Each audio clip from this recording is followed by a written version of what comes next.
After clearing the first wave of magical beasts in the Red Gate, Jinwoo pressed forward with his summoned soldiers, advancing toward the next target. Then, the dungeon boss emerged, flanked by his elite guards. He scanned the battlefield, searching for the one responsible for the massacre of his forces.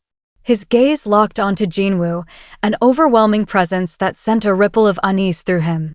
But before he could even issue a command, a chilling realization set in. The battlefield was silent. His entire army, all of them, had already been wiped out. Jinwoo found the situation amusing. He commanded his shadow soldiers to reveal themselves. Then, with a cold gaze, ordered them to eliminate the enemies standing before him. Jinwoo, along with his shadow army, marched forward, exuding an overwhelming aura that was impossible to ignore. Sensing the imminent threat, the magic beast charged with ferocity. But they were no match. The battlefield descended into chaos as Jinwoo's forces brutally tore through their enemies, dismantling them piece by piece. The boss, now paralyzed with fear, could do nothing but watch as his forces were annihilated. His agonized screams echoed through the dungeon as he called out for his fallen subordinates, but none remained. In a final, desperate attempt, the boss lunged forward, but Baru, moving at lightning speed, struck first. His claws pierced through the boss's body. Igris followed up, severing an arm in one swift motion. Tusk delivered the finishing blow, slamming the boss into the ground with overwhelming force. The entire battlefield trembled from the impact. As the dust settled, Jinwoo stepped forward. The boss lay in a pool of his own blood, barely clinging to life. Jinwoo demanded answers, but the creature remained silent. The system was likely interfering again, preventing it from revealing any crucial information. With a sigh, Jinwoo dismissed the thought. For now he had something else to focus on. He opened his inventory and with a focused expression, took out a key. It was the cursed random box key, a rare item he had obtained after defeating Baron in the Demon Castle. At the time, the key had offered no information, leaving Jinwoo puzzled about its purpose. But now, after reaching level 100 following his achievements in the Jeju Island raid, the required conditions had been met. The system had finally revealed the details behind the mysterious key. It was the key to the Kartinon Temple's gate. A message popped up stating that the location of the designated gate would be revealed once the allotted time had passed. The name struck a chord in Jinhwa's mind. Kartinon Temple. A rush of memories flooded in. The double dungeon. The ancient temple at its end. The eerie stone statues and the stone slate held by one of them. The pieces were finally falling into place. Jinwoo realized that the system was calling him back to where it all began. The very place that had set him on the path of a reawakened hunter was summoning him once more, but this time it felt different. If everything had been orchestrated from the start, if the system had been waiting for his return, then Jinwoo knew he had to answer the call. The challenge had been issued once again, and this time he was ready. With steely resolve, Jinwoo declared in his mind for the statue of God to wait for him, because he was coming. As Jinwoo stepped out of the Red Gate after clearing it, daylight had already broken. He began walking toward his car, ready to head to his guild office when a man suddenly approached him, introducing himself as Adam White, a senior official from the Federal Bureau of Hunters. The man's presence hinted at something important. Curious, Jinwoo asked why he had come all the way from the United States to meet him. Adam responded with something that immediately piqued his interest. He had information that no other country or institution could provide. Adam explained that the Bureau made it their mission to share knowledge with special individuals like Jinwoo, and after his performance on Jeju Island, their interest in him had skyrocketed, but Jinwoo, skeptical, was ready to walk away until Adam said one word upgrader that stopped him in his tracks. Adam offered to explain further, and the two drove off to meet the Bureau's deputy director. Upon arriving, Jinwoo was greeted by Michael Connor, the deputy director himself, who wasted no time getting to the point. He extended an invitation to join the American Hunters. Jinwoo, uninterested in their proposal, cut straight to the real reason he was there, the upgrader. Soon, a middle-aged woman named Norma Selner entered the room. Connor introduced her as the Upgrader, the only person in the world capable of enhancing an awakened being's abilities. Miss Selner explained her powers, though Jinwoo remained skeptical. When he questioned the effectiveness of her ability, she claimed that an individual could experience a 20 to 30% increase in strength after completing all 3 stages. Connor emphasized that the Bureau was willing to grant Jinwoo this incredible gift, hoping he would accept to prove her abilities. Miss Selner offered to perform the first stage right there. She gently took Jinwoo's wrist, instructing him to look into her eyes. Connor, watching closely, was certain that once Jinwoo experienced the upgrade firsthand, he would be eager to continue and sign the agreement. But what happened next left everyone in shock as Miss Selner gazed into Jinwoo's eyes. She suddenly found herself consumed by an overwhelming darkness.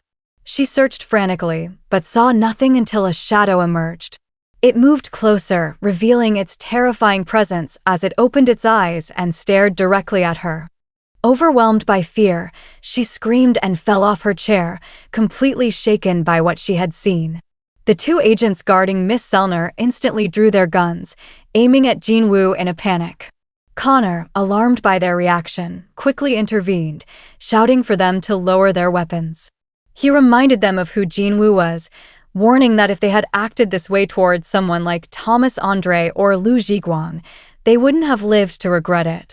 Realizing their mistake, the agents swiftly holstered their guns and rushed to assist the trembling Miss Selner. Connor turned back and bowed deeply to Jinwoo, apologizing profusely for his agent's actions. Still trying to process what had just happened, Jinwoo reassured him that it was okay. Connor rushed to Miss Selner's side, trying to understand what had happened. She could barely speak, her breathing unsteady. Seeing her distress, he quickly decided it would be best to reschedule their meeting with Jinwoo. Without hesitation, Adam escorted Jinwoo out of the room, still struggling to catch her breath. Miss Selner finally managed to speak to her. Jinwoo was no ordinary hunter. He was a king, a powerful king beyond anything she had ever encountered. Connor, trying to grasp the magnitude of her words, asked if this meant Jinwoo was as strong as a national-level hunter. But Miss Selner admitted that this wasn't something she could measure. What she had experienced went far beyond rankings or classifications. Still trembling, she described the sensation that had shaken her to her core when she looked at Jinwoo. It wasn't just him she saw, but a presence within him, a force so deep and overwhelming that it had looked into her as she tried to peer into him. As fear gripped her, she shared one last chilling realization with Connor. There was no limit to Jinwoo's power. As Jinwoo left the room, the atmosphere remained tense. The Bureau had sought to recruit him, believing they could offer him something valuable. Instead, they had just uncovered something far beyond their understanding. The story then shifted to an earlier event in the timeline. The scene cut to America, where a hunter was trapped in a high-level dungeon. Fear gripped his face as a chilling presence emerged before him. Silid the Frost Monarch, who was on the hunt for the rulers within the country. A moment later, a gate opened behind him, revealing Yogimont, the Transfiguration Monarch. He hurried toward Silid, bringing urgent news about a small island to the east. Silid frowned, questioning why Yogimont was bringing up a place he had already claimed, as the island in the east was home to the Shadow Monarch. Yogimont explained that the rulers were attempting to free Logia south of that location, and he needed to head there immediately. He urged the Frost Monarch to take his place in the east, but Silid pressed again. What about the Shadow Monarch? Yogimont reassured him that as long as the architect fulfilled the contract, everything would go according to plan. However, he also shared an intriguing detail that made Silid grin with excitement. The greatest fragment of light had been located in the east. Just then, the Frost Monarch sensed a powerful presence. A ruler had arrived. It was Sung Il-Hwan, Jinwoo's father. He had deliberately left traces of his power, luring the monarchs to America. His glare was filled with fury as he demanded to know if they were referring to Korea as the small island to the east. As they prepared to leave, the Frost Monarch confirmed it, taunting Il-Hwan to chase them if he dared. Not one to back down. Il-Hwan launched a swift attack, but Silid countered effortlessly, erecting a massive ice wall that exploded upon impact, shaking the entire area. Back in the present, Jinho sat in the office fully committed to his new mission, silencing anyone who dared to badmouth Jinwoo. After the Jeju Island raid and the controversy surrounding Jinwoo's involvement, he was determined to protect both his partner and their guild's reputation. Wasting no time, he meticulously went through each offending comment, reporting them one by one with unwavering focus. Just then, Jinwoo appeared silently beside him. The sudden presence startled Jinho, snapping him out of his concentration. Jinwoo casually asked if there was any trouble, but Jinho assured him everything was fine. That's when he noticed something unusual. Jinwoo was still in his hunter gear. Jinwoo explained that he had just returned from a gate, bringing back high-level magic cores to fund their guild. Hearing this, Jinho was both relieved and impressed with such valuable resources. They wouldn't have to worry about salaries for future employees. Jinwoo, however, looked confused when Jinho mentioned employees. Jinho reminded him that they still needed one more member to officially establish the guild, but before they could dwell on it, another pressing issue came up. The guild's name. Jinwoo initially dismissed it as unimportant, but Jinho emphasized that a name would define their identity. As they debated potential names, a knock at the door interrupted their discussion. Jinho hesitated, curious about who could be visiting, as he creaked the door open. He froze in shock.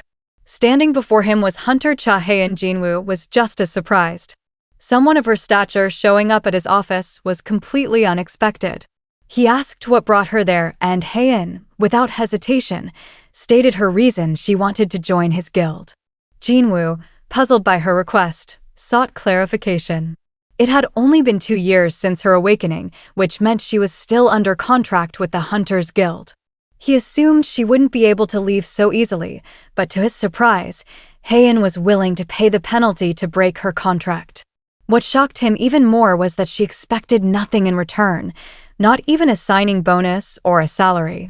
Jinwoo couldn't understand why she would abandon one of Korea's most powerful guilds for his newly formed and proven one.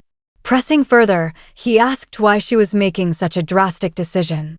Haein hesitated. She lowered her gaze, struggling to put her feelings into words. She couldn't possibly admit the truth. After what happened in Jeju and how he saved her from the jaws of death, she wanted to be near him, but she couldn't say that. Instead, she composed herself and gave a made-up excuse. She simply wanted a simpler life. Jinwoo listened, understanding more than he let on. As an S-rank hunter himself, he knew the burden that came with it, but he wasn't about to let her join just like that. To test her resolve, Jinwoo introduced a guild entrance test. Haein was caught off guard as there was no mention of a test in the recruitment notice. However, Jinwoo smoothly deflected, implying it must have been an oversight on Jinho's part. For the test, Jinwoo announced that she would have to face one of his summons, his strongest one yet. Despite the unexpected challenge, Haein didn't even flinch. There was no fear, no hesitation. She was ready to take it on. Without wasting any time, Jinwoo suggested heading to the Hunter Association's gymnasium to conduct the test. As they prepared to leave, Jinwoo realized that the gymnasium was quite far from their office. He wanted to test if his shadow exchange skill could transport both of them together. He reassured Haein that there was no need for a long walk. They could take a shortcut, but she needed to stay close. As Jinwoo stepped toward her, Haein felt a lump in her throat. He was closer than she expected. Before she could process it, Jinwoo activated shadow exchange. In an instant, their forms sank into the shadows, vanishing from the room without a sound. As they arrived at the gymnasium, the lights flickered on automatically, reacting to their mana. The vast space was brightly illuminated, and Haein couldn't hide her amazement at what she had just experienced. She took a moment to take in her surroundings before her gaze finally settled on Jinwoo, who was already prepared to begin the test. Just as they were about to start, Haein realized she had left her weapon behind. Jinwoo pointed out that the gymnasium had reserve weapons, though they were mostly for training and not of the highest quality. Without hesitation, she examined the selection and chose a sword similar in weight and length to her usual one. Once she confirmed her choice, Jinwoo summoned Igris, the best swordsman among his shadow soldiers. While Baru was undoubtedly his strongest summon, Jinwoo knew unleashing him against Heian might be too much, potentially even traumatizing. So he settled on Igris for this test. Jinwoo explained the conditions victory would be achieved by destroying the summon, while defeat would occur if Heian surrendered. To make the fight fair, he retrieved the Demon Monarch's sword from his inventory and handed it to Igris. Without wasting any time, Jinwoo gave the signal and the match began. Igris struck first, swinging the Demon Monarch's sword with deadly precision.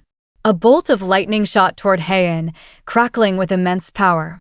She reacted instantly, dodging with cat-like agility as the blast struck the wall behind her, leaving a deep, charred mark. Jinwoo watched, closely impressed. A lesser hunter would have been fatally wounded if they had been even slightly grazed by that attack. Without losing momentum, Heian gripped her sword and charged forward.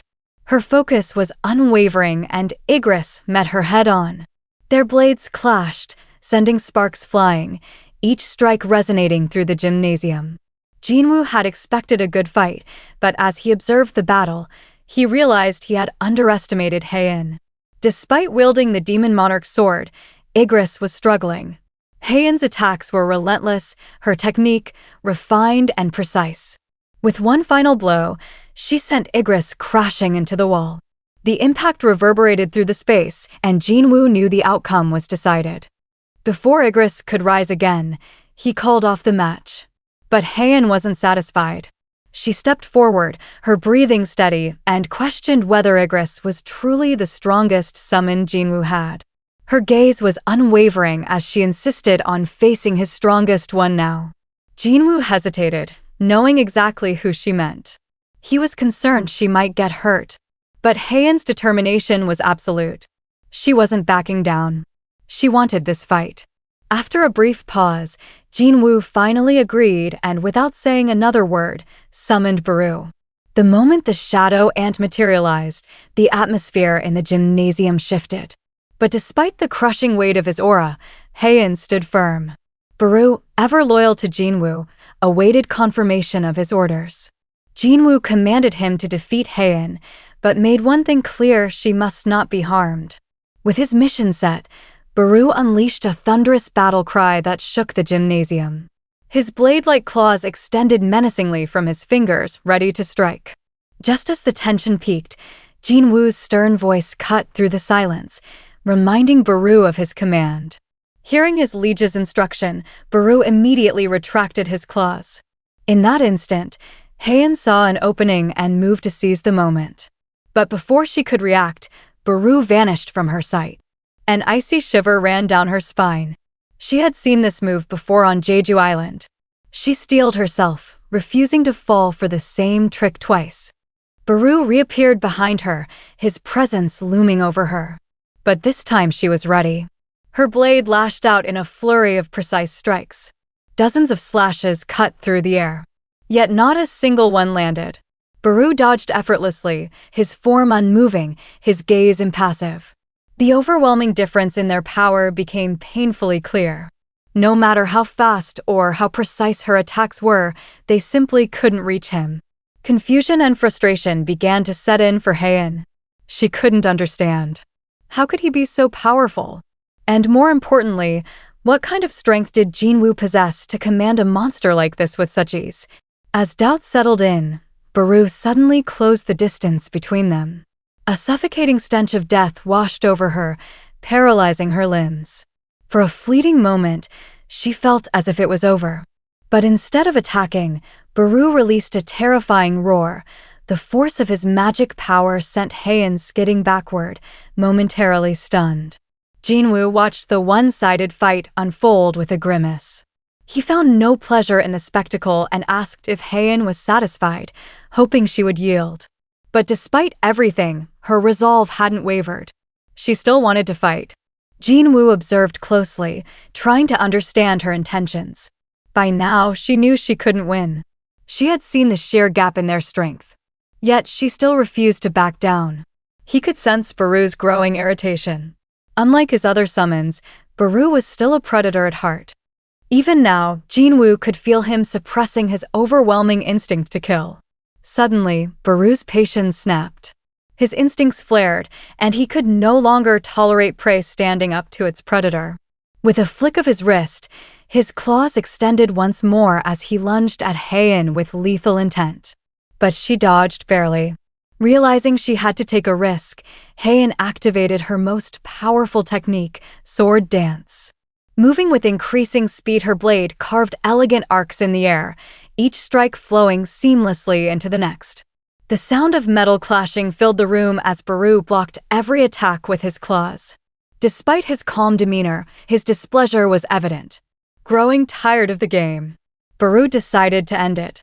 As Ahjin lunged for another strike, he caught her sword with his bare hand. With a sickening crunch, he shattered it. Half the blade fell to the floor. But Ahjin didn't hesitate.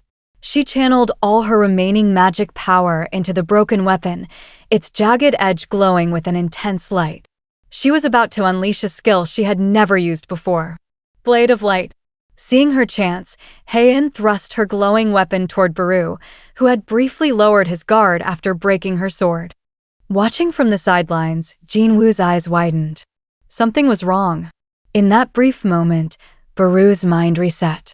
Jinwoo's command to avoid harming Ahjin was overwritten, and an old, deeply ingrained instinct from his previous life resurfaced. Annihilate all enemies. To Baru, Ahjin was no longer an opponent. She was prey. Claws outstretched, Baru launched himself at Ahjin with terrifying speed, intent on ending her. She froze, her instincts screaming at her, but it was too late to react. Just as his claws were about to reach her, Jinwoo intervened in a blur.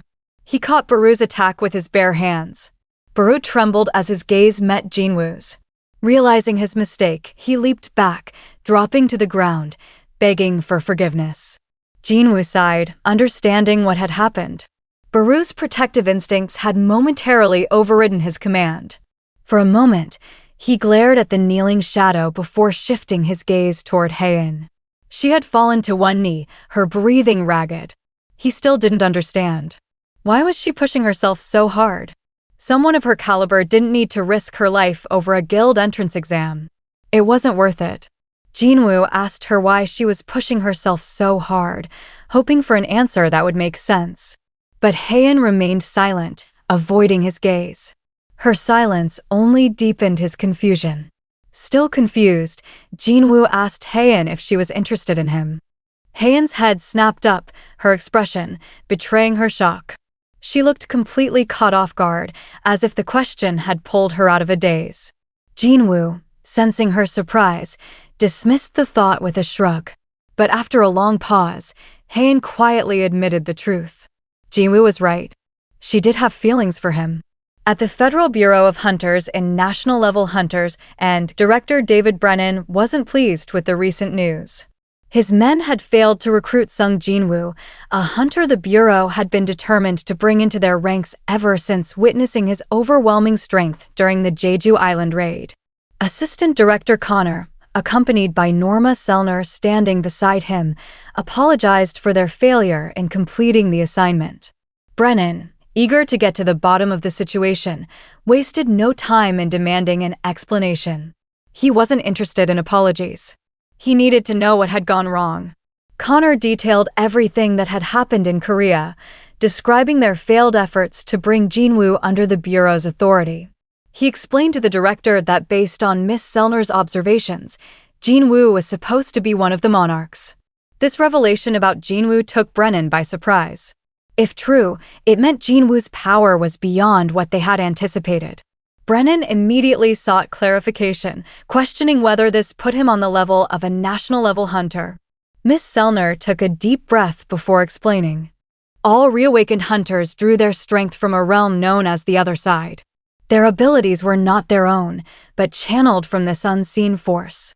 She had always been able to perceive these connections, feeling the energy each hunter borrowed. Some hunters glowed brighter than the rest, appearing to her as streaks of blinding light. She had always referred to them as monarchs. But Jinwoo's case was different. A chill ran through her as she recalled the experience when she looked into Jinwoo's eyes. She hadn't seen a connection to another source of power. Instead, she had seen darkness, a vast, overwhelming force, something endless and all-consuming. Unlike other hunters, Jinwoo did not borrow his strength from anywhere. He was the source of his own power. No external forces granted him abilities. No limitations restricted his growth. He was the darkness itself. The weight of her words settled over the room like a suffocating pressure. Director Brennan, now understanding the gravity of the situation, thanked Miss Selner for her time. The implications were far beyond what he had expected. Connor watched as Director Brennan abruptly began walking, clearly having a plan in mind. When he asked where he was headed, Brennan instructed Connor to follow him to basement level 24. Both men walked to the elevator and stepped inside. As the doors closed and the descent began, Director Brennan finally broke the silence. If they couldn't use Miss Selner's abilities to bring Jinwoo into the bureau, they would need to find another way. He wasn't willing to give up so easily. He then reminded Connor of the first ever S-ranked gate that had opened. A moment in history that no one could forget. Connor immediately understood what he was referring to.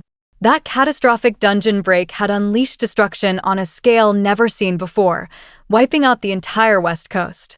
In response to the disaster, America had launched an unprecedented operation offering massive rewards to gather the world's strongest hunters. Out of all those who had participated in the legendary raid, only 5 had survived. These 5 warriors, forged in the flames of battle, had been granted a title that carried the weight of an entire nation. National-level hunters. The monster responsible for the carnage was Kamish, the dragon known as the Undying Flame. A beast so powerful that it had single-handedly slaughtered hundreds of top-ranking hunters. Its name was etched into history as a symbol of absolute terror. As they reached basement level 24, Director Brennan questioned whether Connor could truly believe that nothing had been gained from such a tragedy. Connor hesitated for a moment before realizing what the director was implying. Brennan silently confirmed his suspicion as they stepped into the last room on the level. The reinforced door slid open, revealing a chamber unlike any other in the facility. Brennan stepped forward and carefully opened a safe embedded into the wall, unveiling the heavily secured artifact. It was a runestone extracted from Kamish's remains. Brennan explained that it had been 8 years since this rune had been recovered from the remains of the most fearsome monster in human history, and yet, in all that time, not a single hunter had been able to activate it. The power of the rune remained untouched, waiting in the shadows as if it had been left behind for someone else, for the one hunter who might finally unlock its secrets. As Brennan stared at Kamish's mortal remains, his mind raced with possibilities, wondering if this powerful artifact could be the key to their dilemma. Meanwhile, on the other side of the world, Jinwoo stood in front of his bathroom mirror, lost in thought. Haeun's words from earlier lingered in his mind. Jinwoo wondered if he had really changed that much, considering himself fairly slim with average looks. Curious about how others might see him, he glanced into the living room where Jinah was lying on the couch. Grinning to himself, he decided to ask for her opinion. But Jinah, unimpressed, shot him down instantly. She questioned where he had gotten such baseless confidence and playfully teased him, insisting that in her eyes, he still looked like a bum. Jinwoo smirked before pinching her cheek, which quickly escalated into their usual playful banter. Their conversation soon shifted when Jinwoo mentioned his plans to form a new guild. Jinah, now genuinely intrigued, asked if he had settled on a name. He suggested solo play guild. Jinah, however, immediately rejected it. She pointed out the obvious contradiction. Jinwoo wasn't a true solo player. His strength came from his ability to summon an army of shadow soldiers, so the name didn't make any sense. After thinking for a moment, Jinah offered an alternative Ahjin guild. She explained the meaning behind it. Where Ah meant I and Jin meant to go forward. Jinwoo found it surprisingly clever, but what amused him the most was when Jinah revealed the real reason behind her choice. It was simply her name spelled backward. After mulling it over, Jinwoo admitted it wasn't a bad name for his new guild. That night, Haein lay on her bed, feeling overwhelmed with embarrassment. The memory of her earlier conversation with Jinwoo kept replaying in her mind. She had practically confessed her feelings. The realization made her cringe. She buried her face deeper into the blanket, wondering if Jinwoo now thought of her as a strange woman. Every time she tried to brush it off, the moment resurfaced, making her mind go completely blank. She told herself it was natural to be interested in him. After all, he had saved her life. But deep down, she knew her feelings were far more complicated. For a brief moment, her thoughts drifted to Min Byung-gyu, the healer whose abilities had actually saved her. But just as she recalled him, a faint voice rang in her head. The voice was familiar, yet distant. She closed her eyes, desperately trying to grasp the fleeting memory. Something about it felt urgent, as if it had been buried in her subconscious, waiting for the right moment to surface. The voice echoed again. It spoke about Jinwoo. Slowly the memory began to take shape. The fog in her mind lifted, revealing Min Byung-gyu's shadow. But something was different. His usual calm demeanor was tinged with an unusual worry. His eyes, filled with concern, were locked onto her as he spoke. He had told her to warn Jinwoo, to tell him to be careful of the power he possessed. A chill ran down Haein's spine. Her eyes snapped open as she sat up abruptly. At the Knights Guild, Yoon arrived with urgent news for Guild Master Park Jong-soo. A new gate had appeared the raid on Busan's gate previous day, and securing a raid permit was proving difficult due to its high rank. While it wasn't an S-rank gate, it was dangerously close enough to cause concern. The problem was clear. The Knights Guild simply didn't have the manpower to form a proper assault squad for such a high-level raid.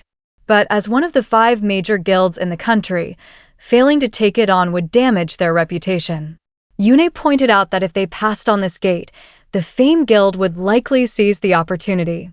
The idea of handing over a gate that had appeared so close to their own territory made Jong-soo fume with anger. While their A-rank hunters were strong, comparable to those in other major guilds, their biggest weakness remained unchanged. They had no S-rank hunters. That single fact alone prevented them from taking on the raid. As Jong-soo and Yute discussed their limited options, young Yerim, an A-rank healer, joined the conversation. She suggested forming an alliance with another guild. A logical choice under normal circumstances. But Jong-soo was skeptical. However, Yerim had a different idea. Instead of a guild alliance, she proposed bringing in a single hunter. Jong-soo initially dismissed the idea, questioning how a single hunter could make a difference in such a high-level raid. But before he could brush it off completely, something clicked. He suddenly realized who young Yerim was referring to. He knew that if they could bring hunter Sung Jinwoo into the raid, it wouldn't just increase their chances of safely clearing the gate, but also enhance their public image. With no time to waste, Jong-soo immediately decided to meet Jinwoo in person to discuss this crucial matter. With the Knights Guild planning ahead for their crucial meeting, Jinwoo arrived at his office the next day, having made a decision about his new guild's name. He proposed a Jin Guild. Jinho was thrilled with the suggestion, feeling relieved that it wasn't something ridiculous like Solo Play Guild. With the name settled, Jinwoo and Jinho knew they only needed one last founding member to complete the team. Jinho was taken by surprise when Jinwoo dismissed Hunter Cha Haein as the potential candidate. Even though she seemed perfect for their guild, Jinwoo explained that she wasn't the right fit. He was looking for someone with a hunter's license who had no interest in guild activities. As they were discussing, a knock at the door interrupted their conversation. Jinwoo briefly wondered if it might be Haein again, but when he opened the door, he was met with 3 unfamiliar faces. Park Jong-soo, Yute, and young Yerim from the Knights Guild. Jong-soo introduced himself and immediately got to the point, showing Jinwoo a video of a massive gate that had appeared in Busan. While it hadn't been officially classified as S-rank, its sheer size made it the largest gate ever recorded in the city. The situation was urgent. Jong-soo explained that the Knights Guild was struggling to obtain a raid permit because they had no S-rank hunters. That was the real reason for their visit. They had traveled all this way to ask Jinwoo to join their assault team. If he agreed, it would fulfill the requirements needed to secure the permit. They desperately wanted to make the offer more appealing. Jongsu offered Jinwoo 20% of the profits, a generous share compared to the usual 10% most S-rank hunters received. Jinwoo, however, countered with a 50-50 split. He made it clear that he would only join them if they treated him as a guild, rather than just an individual hunter. Jongsu, realizing that Jinwoo was far from a pushover, agreed to the terms, but with one condition. Jinwoo would have to defeat the dungeon boss. Without hesitation, Jinwoo accepted. Jongsu informed him that the raid needed to happen by the next day at the latest. Jinwoo had no objections and assured them he wouldn't be late. Just as the meeting was wrapping up, Jinwoo's phone vibrated. Stepping outside to take the call, he was greeted by a familiar voice. His mother. She had just bought a cell phone and called simply because she wanted to hear his voice. Jinwoo, happy to hear from her, suggested they have dinner together that night, as it had been a while since they had spent time together. She agreed, and Jinwoo looked forward to the evening. The next day, at Gwangali Beach in Busan, the elite hunters of the Knights Guild had gathered at the designated meeting point. Guildmaster Park Jong-soo stood among them, feeling a mix of excitement and nervousness as he anxiously awaited Jinwoo's arrival. The scheduled start time was fast approaching. Only 5 minutes remained before the raid was set to begin. At that exact moment, Jinwoo stepped out of his apartment building. He glanced up at the sky, sensing that it was time. Without wasting a second, he activated Shadow Exchange and disappeared. Back at Gwangali Beach, a large crowd had formed, their eyes locked on the enormous gate, despite the gloomy clouds overhead. The sheer size of it was intimidating, even up close. Jinwoo observed the scene carefully, noting the various raid teams assembled, and was quietly impressed by the number of A-rank hunters present. As he walked forward, he quickly found himself surrounded by the other hunters.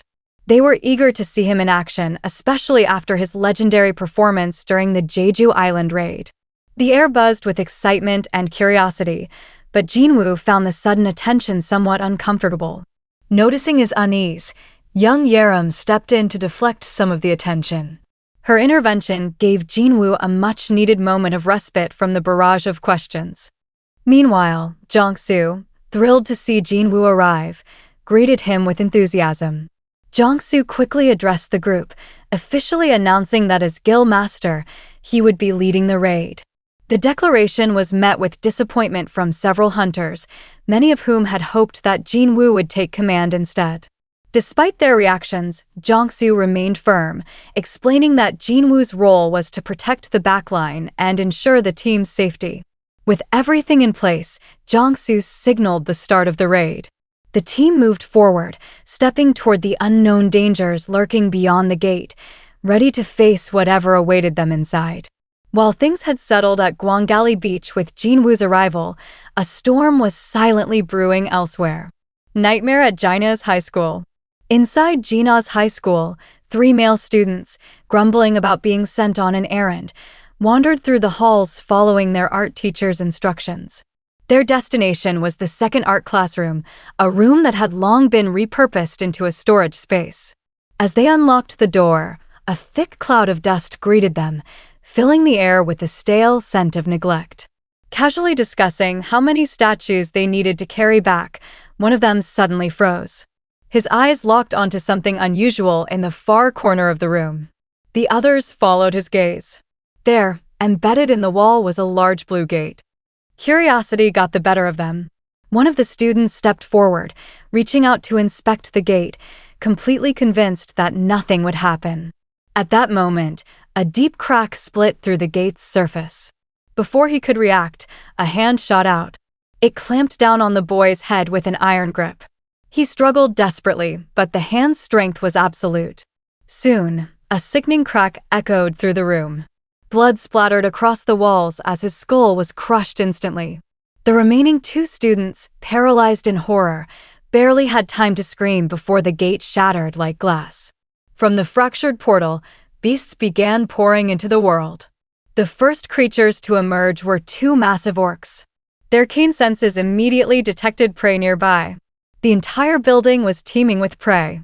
One of them, eager for the thrill of the hunt, decided the time had come. He ordered his companion to summon their brothers. Once their forces were assembled, they would wipe out every human in the building before fortifying their position. As the leader orc walked through the corridor, he spotted 2 students in the distance and without hesitation charged at them with his axe raised high. The students, caught in the monster's bloodthirsty gaze, stood paralyzed in terror. In the blink of an eye, a normal school day had turned into a massacre.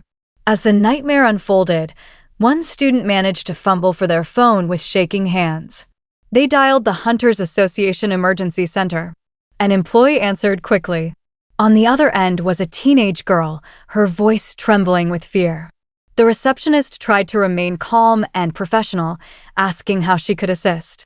The girl, barely able to get her words out, whispered that she was at her school, hiding in a bathroom while terrifying beasts roamed outside. The receptionist's breath caught for a moment as she realized the gravity of the situation. As the girl struggled to form a sentence, overwhelmed by sheer terror, the receptionist urged her to stay calm and assured that hunters were already on their way. She gently asked the girl to describe the creatures. Through quiet sobs, the girl explained. They had human-like bodies, ugly faces, and green skin. A shiver ran down the receptionist's spine. She knew what they were dealing with. An orc outbreak. But before she could warn the girl, it was too late. A deep, guttural growl rumbled through the speaker. Then came a single blood-curdling scream, and the line went dead. The school had turned into a slaughterhouse. While some students had managed to flee, many weren't as lucky. Bloody corpses littered the hallways, and those still alive were either running for their lives or cowering and hiding. Orcs, with blood dripping from their axes, stood over the lifeless bodies of their victims. Though some prey had managed to escape, their cruel, beastly eyes gleamed with satisfaction. There were still plenty more students trapped inside on the top floor. A group of students huddled together, their bodies pressed against the walls as they listened to the horrors unfolding below. They had barricaded the classroom door with desks and chairs, but it was a feeble defense at best. The boys in the room clutched whatever they could find. Chairs, mops, anything that could be used as a weapon. But their hands trembled and their eyes betrayed the truth. They knew none of it would make a difference. Suddenly, the door exploded from its frame as the leader orc burst into the classroom. Panic surged through the students as one boy, desperate to escape, sprinted toward the back door, only to be struck down instantly by an orc waiting in the shadows. With both exits blocked, the remaining students were trapped like cornered prey. Pressed against the wall, they could only watch in horror as the orcs closed in. Amid the chaos, Jinah huddled with her classmates in a corner. Her heart pounding. Fear consumed her, but in that moment of terror, she clung to a single hope. Her brother Jinwoo. She called out to him in her mind, believing with all her heart that he would come for her. An orc scanned the group of terrified students and sensed something unusual. A surge of magic energy. It was coming from Jinah. Her presence stood out, and the orc's bloodthirsty gaze locked onto her as he became fixated on killing her. As the orc took a step toward her, Jinah's classmate stepped in the way. Summoning every ounce of courage she had, she tried to block the orc's path. But it was futile. His eyes remained locked on Jinah as he raised his massive axe, ready to strike. Jinah watched in horror as the weapon rose above her head. She couldn't move. Her body was frozen in fear. Desperately, she squeezed her eyes shut, bracing for the inevitable. Just as the orc prepared to strike, something completely unexpected happened. All of a sudden, a high orc shadow soldier clad in black armor emerged, gripping the orc's wrist with an iron grip.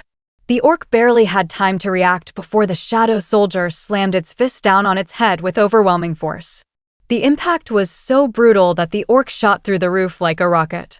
Soon, more high orc shadow soldiers materialized, their imposing figures rising from the darkness. Their eyes locked onto any remaining threats as they moved in unison, forming an impenetrable wall around Jinah. The battle had shifted. She was no longer in danger.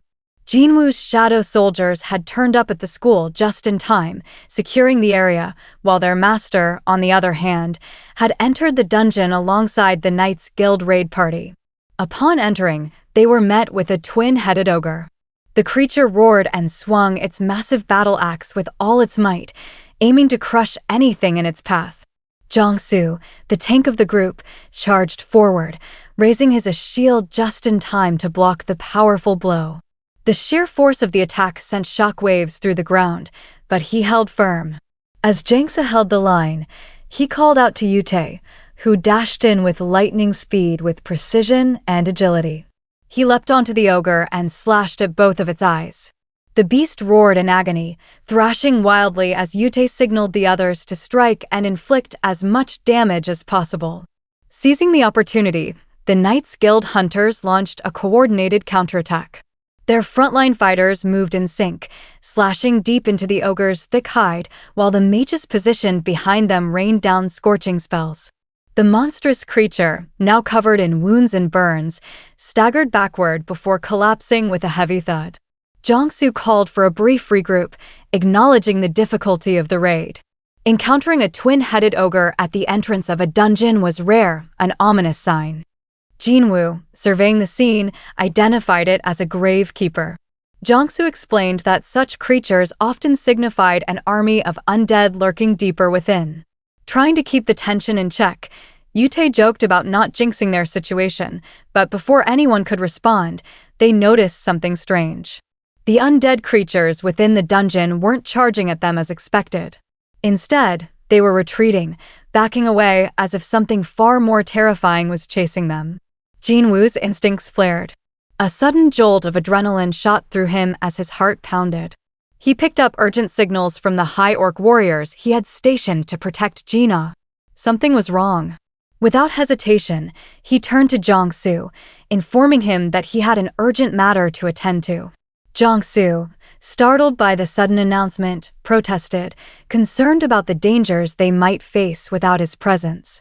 But Jinwoo remained unfazed. With a cold, steady gaze, he assured them that he would summon someone just as reliable to take his place. Then, without delay, he called forth the most powerful soldier in his shadow army, Baru. He instructed him to protect the humans while dealing with any other creatures, however he pleased.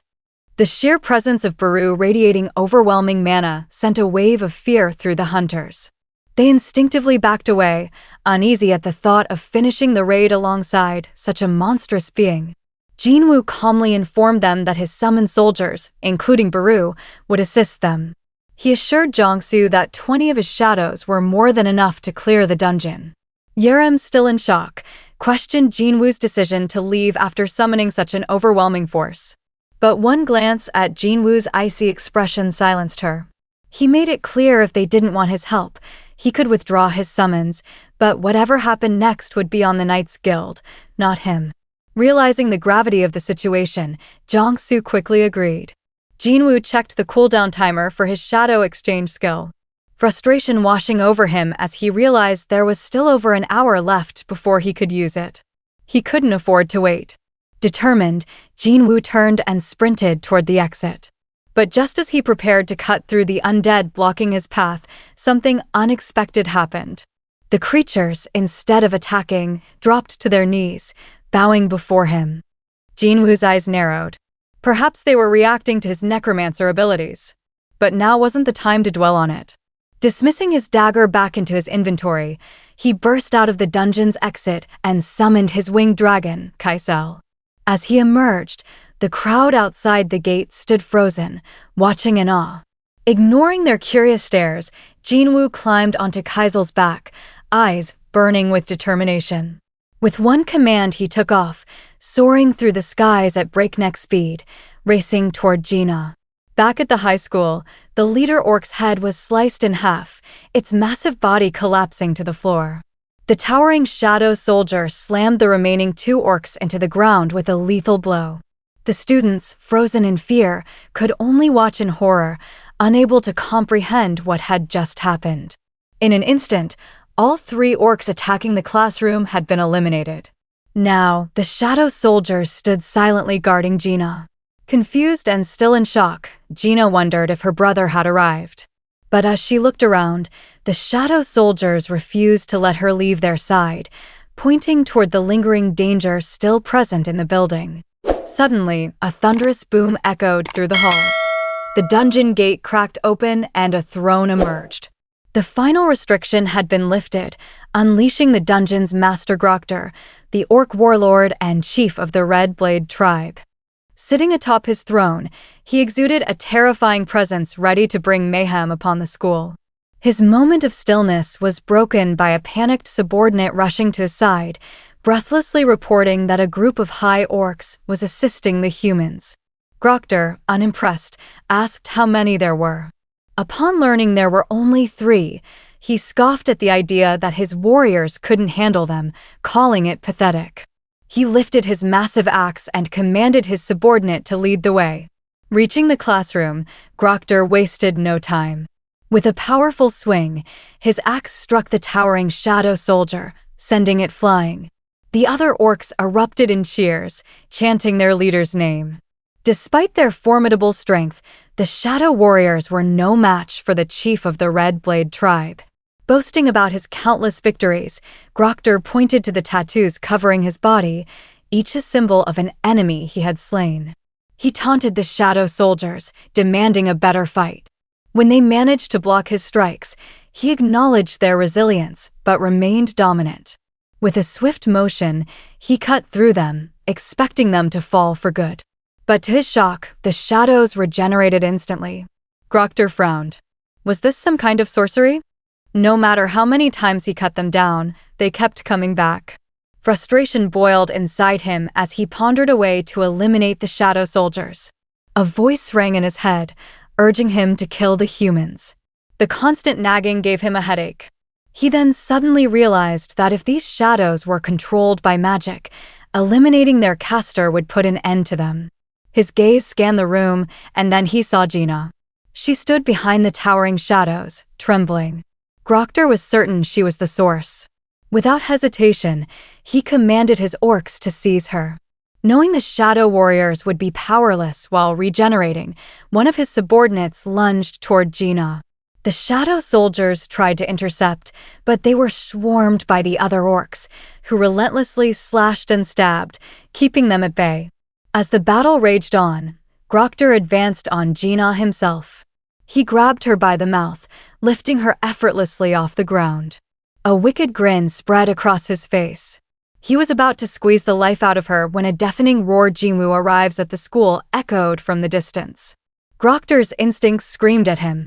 Something was coming fast. A surge of fear locked him in place as the thunderous sound of an approaching force grew louder. His grip loosened and Jinah fell to the ground, gasping for air. Her friend rushed to her side, frantic with concern, but Grokter wasn't paying attention anymore. His focus was locked on the overwhelming presence closing in. Every second it drew closer, Grokter's jaw clenched, his eyes widening as he grasped the sheer magnitude of the power rushing toward them. Panic surged through him as he bellowed to his orc warriors, ordering them to brace for impact. But before they could react, an earth-shattering explosion tore through the building. The classroom wall was obliterated, sending dust and debris billowing through the air. Jinah coughed, struggling to catch her breath, her vision blurred by the chaos around her. But amid the destruction, a familiar presence emerged beside her.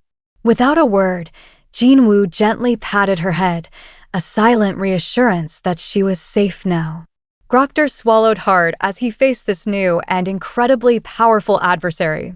The overwhelming presence of Jinwoo sent a chilling fear through him, a feeling he had never experienced before.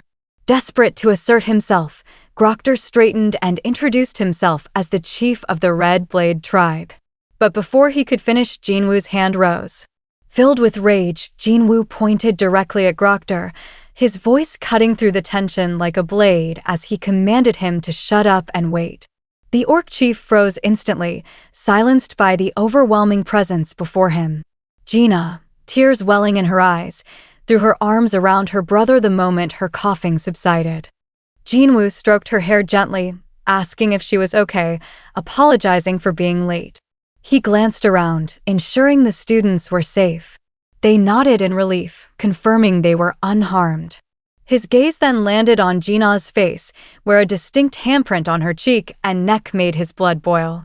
Without hesitation, he commanded Igris to stay by her side and protect her, then summoned additional shadow soldiers to escort the remaining students to safety. As the orcs tried to budge, seeing their prey slipping away, Jinwoo glared at them with anger, demanding to know who had allowed them to move. Grokter, realizing the situation was far beyond his understanding, questioned Jinwoo who was he and how could he speak their language. But Jinwoo's expression remained unreadable, his silence more terrifying than any answer he could give. Seeing no response, Grokter didn't waste another second. With a roar, he commanded his warriors to attack. The orcs surged forward, their weapons raised, but they never stood a chance. One swung a massive axe at Jinwoo, but before it could land, Jinwoo caught its fingers, effortlessly crushing them in his grip. The orc howled in pain before Jinwoo flipped it upside down, slammed it into the ground, and crushed it beneath his foot. Two more orcs lunged, but Jinwoo barely moved. With a flick of his wrist, he activated Commander's touch, sending them colliding midair before clenching his fist, causing their bodies to burst apart. Despite the mounting losses, the orcs pressed forward, charging at him with reckless abandon. But Jinwoo weaved through them with ease, dismantling them with nothing but his fingers. Wherever he touched heads, shoulders, arms, torsos, the orcs exploded on impact, their remains painting the walls and carnage. In mere moments, dozens of orcs lay motionless and Jinwoo stood face to face with Grokter. The orc chief barely had time to react before Jinwoo grabbed him by the jaw and slammed his head against the wall. Grokter gasped for air, his vision spinning as he struggled to comprehend what had just happened. Jinwoo's gaze shifted, scanning the hallway. The sight of fallen students' lifeless bodies littered across the floor sent his rage boiling over. His cold eyes locked onto Grokter once more as he pressed for an answer for the slaughter of humans. Grokter, trembling, stammered a response, claiming that a voice in his head had ordered him to slaughter all humans. Jinwoo leaned in, his gaze piercing as he pressed for more. Had the voice commanded him to kill him as well?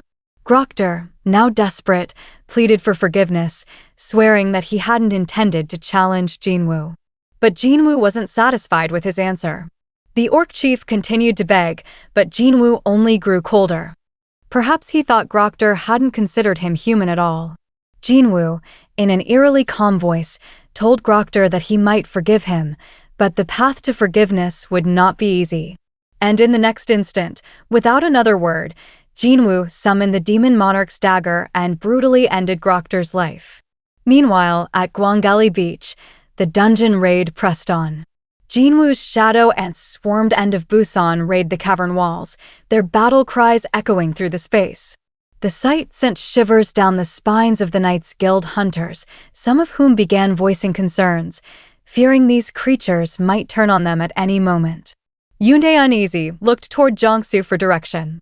Jongsu, deep in thought, realized they couldn't afford to back out now. If they retreated, they would have to face the reporters waiting outside, and calling off the raid out of fear wasn't an option.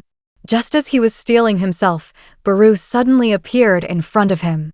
The unexpected appearance of the monstrous figure made Jongsu freeze, his confidence draining instantly. He struggled to find the right words, nervously attempting to address the creature with respect.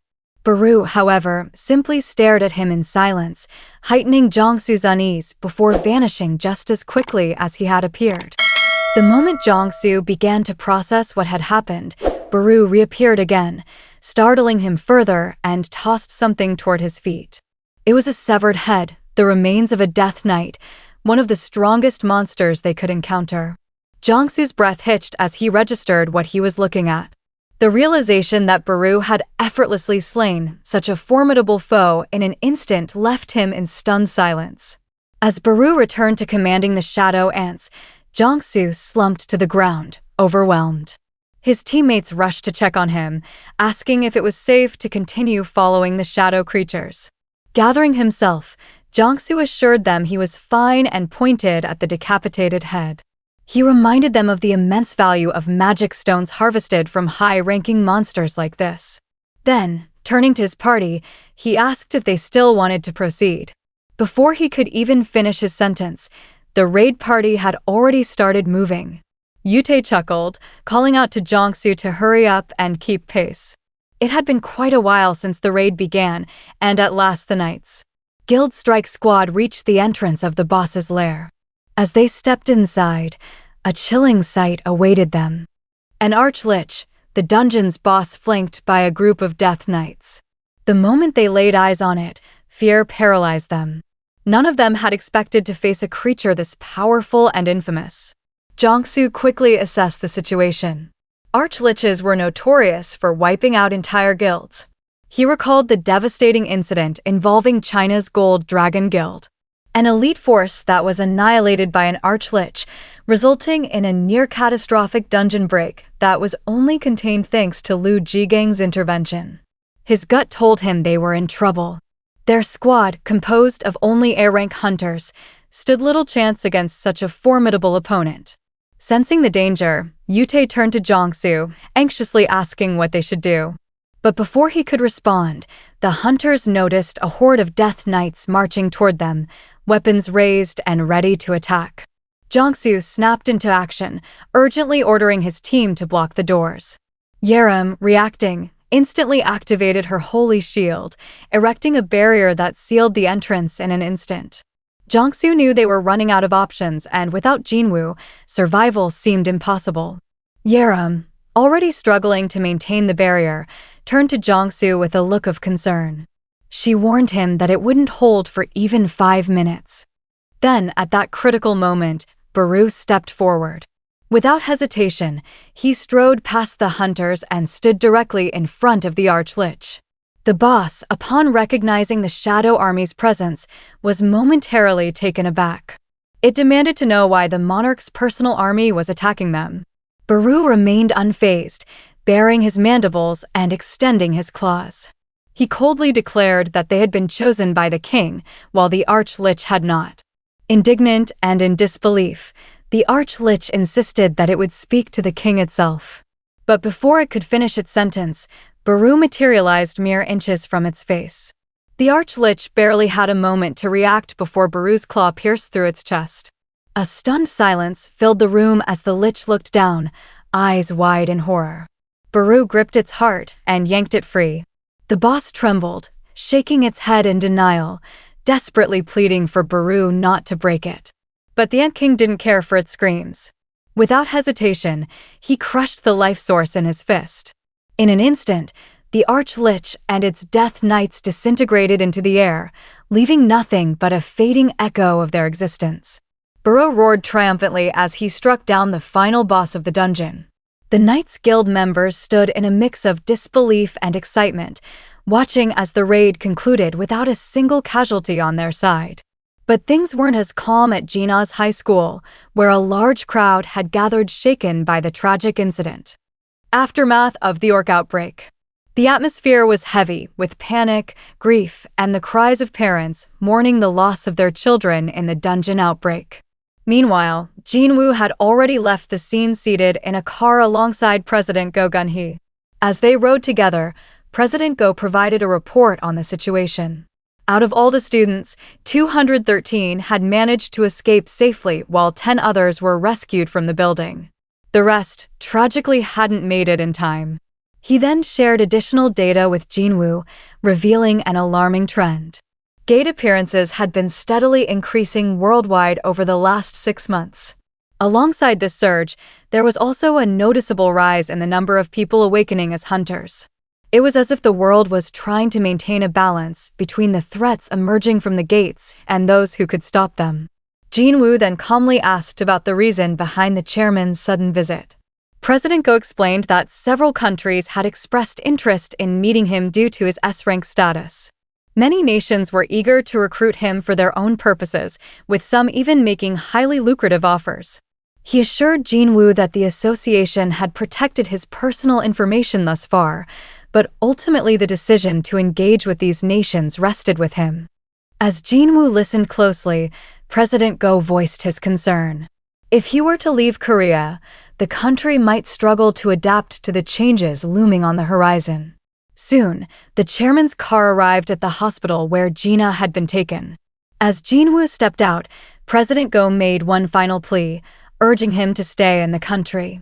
He reassured Jinwoo that the association would do everything in its power to provide him with the resources he needed. The Korean Hunter Association had already lost 3 of its official S-rank hunters, 2 in the Jeju Raid and 1 to the United States. Losing another, especially someone of Jinwoo's caliber, would be a devastating blow. President Go was determined to prevent that at all costs. After a brief moment of thought, Jinwoo made an unexpected request. He asked for permission to enter high-ranking gates alone, bypassing the minimum capacity requirement. President Go was taken aback.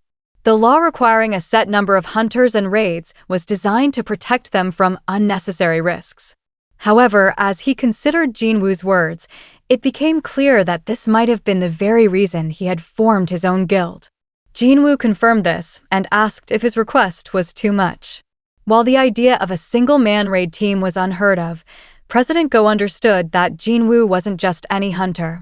Though hesitant, he agreed that it wasn't impossible and promised to do everything in his power to make it happen.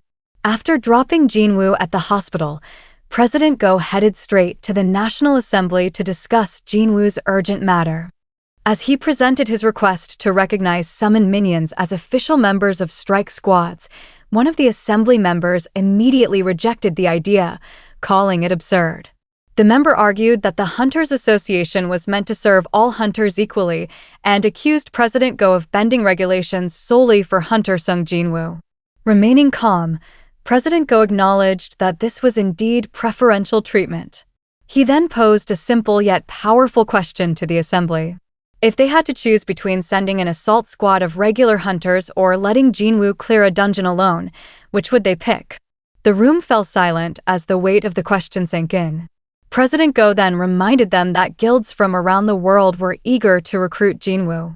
If Korea refused to compromise, there was a real risk he might leave for another country. He urged them not to repeat past mistakes, referencing how hunter Hwang Dong-soo had defected to the United States.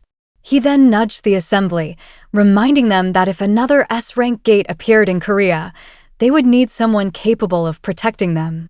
Meanwhile, unaware of all the buzz surrounding her, Yoo Soo-yeon was fully engrossed in her new guild member work in the entertainment industry. After wrapping up a shoot, she noticed her phone buzzing with a call from her brother Jinho. He invited her to join Ahjin guild, assuring her she wouldn't have to do any actual work. He explained that they needed one more founding member to finalize the guild's registration. Skeptical, Soo-yeon teased Jinho, asking if he had fallen for some kind of scam. Jinho, amused, told her she'd be shocked when she found out who this so-called shady guy was.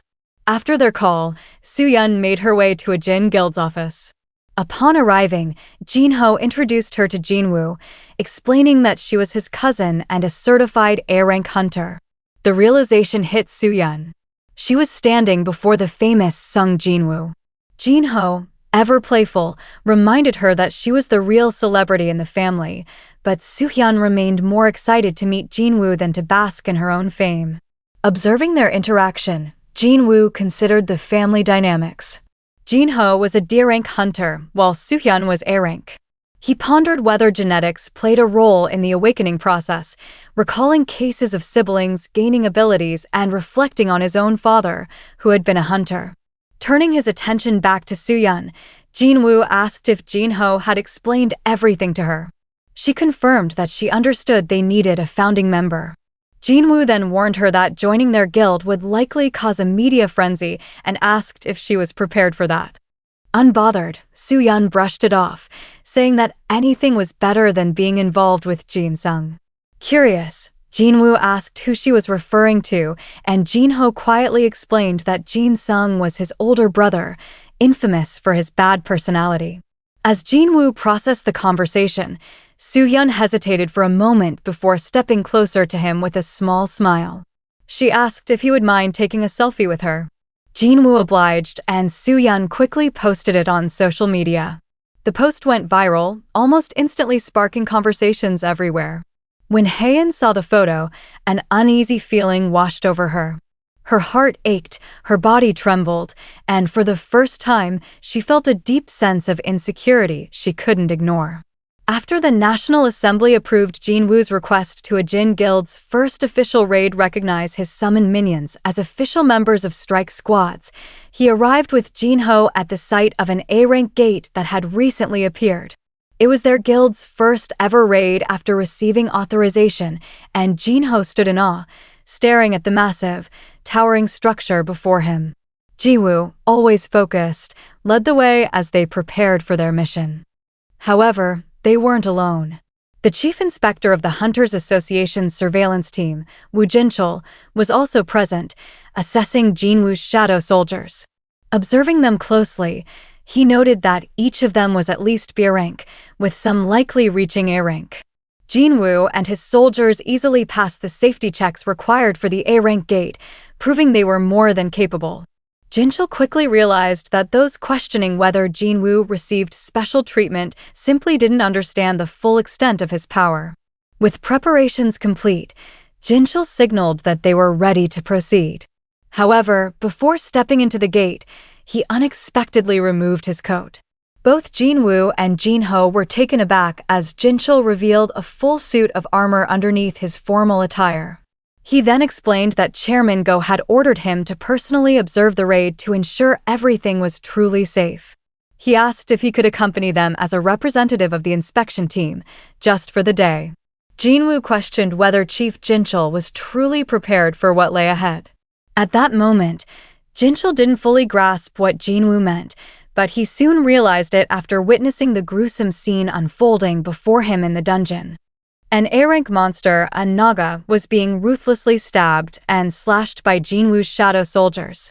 On the other side of the battlefield, the shadow ants devoured their prey alive, creating a disturbing sight. Iron and Tank tore through the monsters with sheer brute force, while the formidable Baru decapitated a Naga with a single effortless slice. Sweat dripped down Jinchul's forehead as he observed the massacre. Even elite veteran hunters with exceptional combat and magic skills would struggle against such formidable opponents. Yet these monsters stood no chance against Jinwoo's shadow army. Among them, one figure stood out the most. Igris, wielding the demon, Monarch's sword moved with blinding speed, lightning striking from his blade with every swing. He annihilated the Nagas in an instant, his overwhelming presence making Jinchul wonder if he surpassed even A-rank hunters. For a brief moment, Jinchul questioned whether he himself would stand a chance in a one-on-one fight against Igris. While his army handled the monsters, Jinwoo commanded another squad to mine the mana crystals, ensuring every resource was efficiently utilized. Jinchul, still in shock, just then, the boss of the dungeon appeared. A massive Naga wielding dual tridents. Its presence alone sent a wave of unease through Jinchul. Jinwoo, however, remained calm. He instructed his mining team to keep working while commanding the rest of his soldiers to return to him. Jinchul was puzzled. Why send away the shadow soldiers when they could easily handle the boss? Jinwoo simply smirked, taking out his demon Monarch's dagger. He explained that relying too much on his shadows could dull his own abilities. Then, without hesitation, he lunged forward. The Naga boss roared, swinging its tridents with immense force. But Jinwoo had already moved. In a flash, he closed the distance, dodging effortlessly. Before the creature could react, Jinwoo sliced through its head in one swift, precise strike. Jinchul watched in awe as the beast's lifeless body crumpled to the ground with a heavy thud. A notification appeared before Jinwoo. He had reached level 101. Even more surprising, all his job-exclusive skills had leveled up. His shadow exchange cooldown had decreased by an hour. Jinwoo's eyes widened with delight as he realized that if it continued to decrease with each level he gained, he would eventually be able to move freely anywhere without worrying about his mother and sister's safety. Meanwhile, Jinchul stood frozen, still trying to process what he had just witnessed. Jinwoo had sliced through the thick Naga scales with nothing but 2 daggers, something that should have been impossible. Just then, something else caught Jinchul's attention. Jinwoo raised his hand over the fallen Naga boss and murmured a single word. Arise. The system notified him that the shadow enhancement was successful. His new soldier started at level 13. Despite being smaller, it radiated an enormous amount of mana. Jinwoo concluded that, like Tusk, it might be able to increase its size through magic. The system then prompted Jinwoo to choose a name for his new summon. After a brief moment of thought, he decided on Jinha. Jinho, who had been watching closely in awe, was amazed at Jinwoo's ability to turn such a powerful monster into one of his own. Despite his excitement, he reminded Jinwoo that they should head out. However, Jinwoo's gaze remained locked on the massive carcass before him, contemplating what to do with it. Outside the gate, reporters stood in wait, ready to capture anything noteworthy. Then, from within the gate, an enormous figure emerged carrying the Naga boss's carcass on its shoulders. It was Tusk. Gasps filled the air. Cameras flashed wildly, panic briefly set in among the reporters. But once they realized it was Jinwoo's summon, fear turned into excitement. Tusk, feeling self-conscious under the spotlight, responded with a big, awkward smile. Jinho and Jinwoo stood silently, realizing that their first raid had attracted far more attention than they had expected. Meanwhile, Chief Wu Jinchul, standing beside them, remained shaken.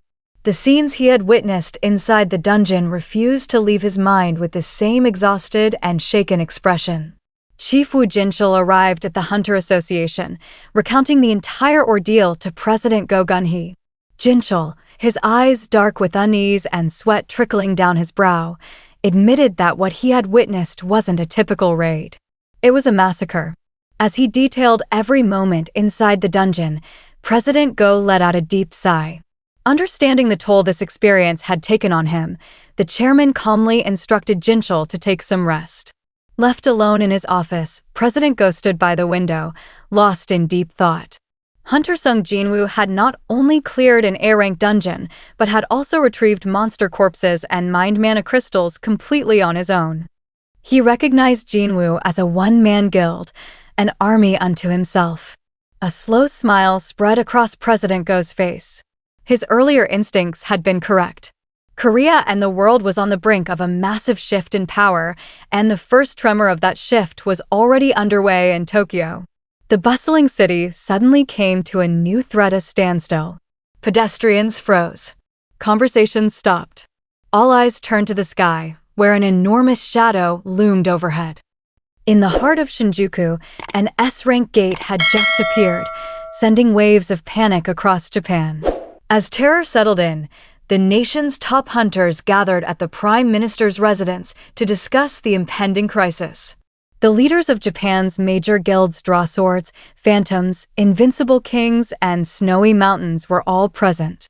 Among the murmuring association employees, whispers spread as Reiji Sugimoto of the Draw Sword Guild arrived, flanked by Minoru Hoshino, Atsushi Kumamoto, and Kanai Tawada.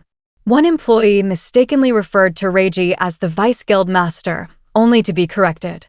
He had since risen to leader after Gotoruji's devastating loss in the Jeju Island raid. Speculation ran rampant.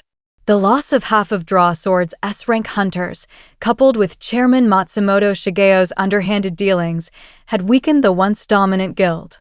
Many saw this as an opportunity for other guilds to challenge their position at the top. Some even murmured that with Goto gone, Draw Sword's reign as Japan's strongest guild was nearing its end. Reiji and his team overheard the whispers, their steps momentarily pausing. A sharp glare from them was enough to silence the room. But before they could meet anyone's eyes, the gossiping employees had already turned their backs, pretending not to notice. Minoru was frustrated by the incident. He reflected on how no one would have dared to speak so boldly in front of them before. But now, with Goto gone, it seemed everyone had found their voice. Kane added that rumors were circulating about a possible merger between the Phantom Guild and Snowy Mountain Guild. If true, their combined strength would give them 4 S-rank hunters, the same number as Draw Sword. Reiji scoffed at the idea, remarking that no matter how many guilds banded together, they still wouldn't match Draw Sword's true strength. Inside the Prime Minister's office, tension thickened. The Prime Minister slammed his fist against the table, furious. He demanded answers from the Japanese Hunters Association. Why had no solutions been presented? What was being done to prevent a dungeon break? Chairman Matsumoto, attempting to calm the storm, explained that even S-rank hunters were not guaranteed to survive an S-rank gate. The room erupted as one guildmaster snapped, arguing that there was no point in meetings anymore. The situation had already spiraled out of control, just like the Jeju Raid. Another guild leader, recognizing the urgency, suggested a bold move, hiring the world's strongest hunter, Thomas Andre. His proposal was quickly shot down by another guildmaster who questioned whether Japan even had the funds to recruit someone of Thomas's caliber. Besides, with the sudden surge and high-level gates worldwide, every nation was struggling to hold its own. The Prime Minister, his worry deepening, doubted that many hunters would be willing to face such a perilous mission. The fear in the room was palpable. Then Reiji spoke up. He mentioned that there was one hunter who would be willing to help for the right price. That man was the barrier specialist, Yuri Orlov. Reiji took charge of the mission personally. Along with Minoru and Kane, he traveled to Russia to negotiate with the one man who could keep Japan's S-ranked gate under control, Yuri Orlov. Seated in a brightly lit room, Yuri barely spared them a glance as he swirled his drink. With an air of arrogance, he introduced himself, reminding the Japanese hunters of his reputation as the best support-type hunter in the world. After taking a slow sip, he got straight to the point. He had already reviewed the files sent by Draw Sword Guild.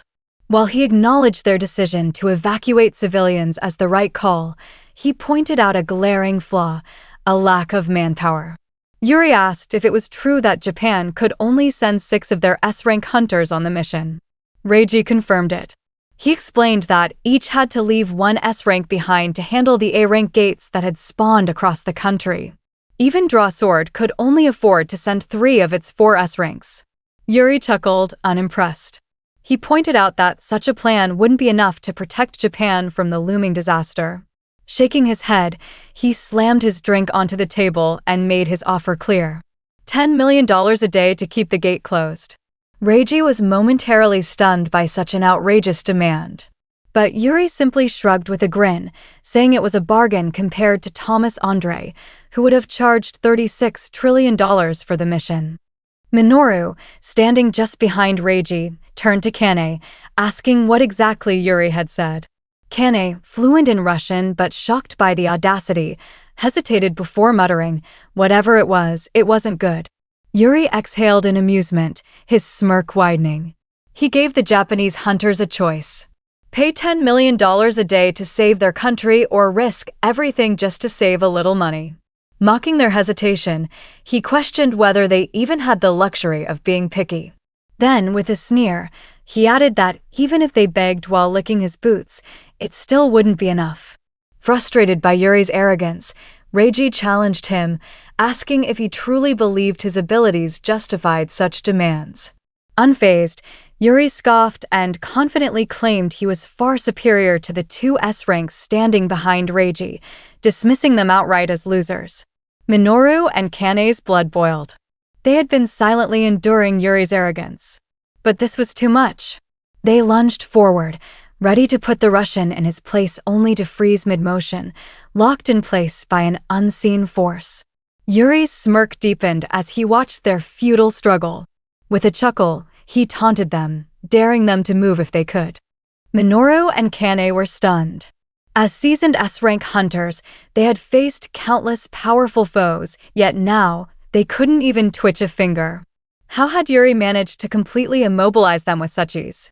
With a smug grin still on his face, Yuri turned back to Reiji and repeated his offer to keep the S-ranked gate sealed and, as a bonus, release the 2 hunters without any extra charge.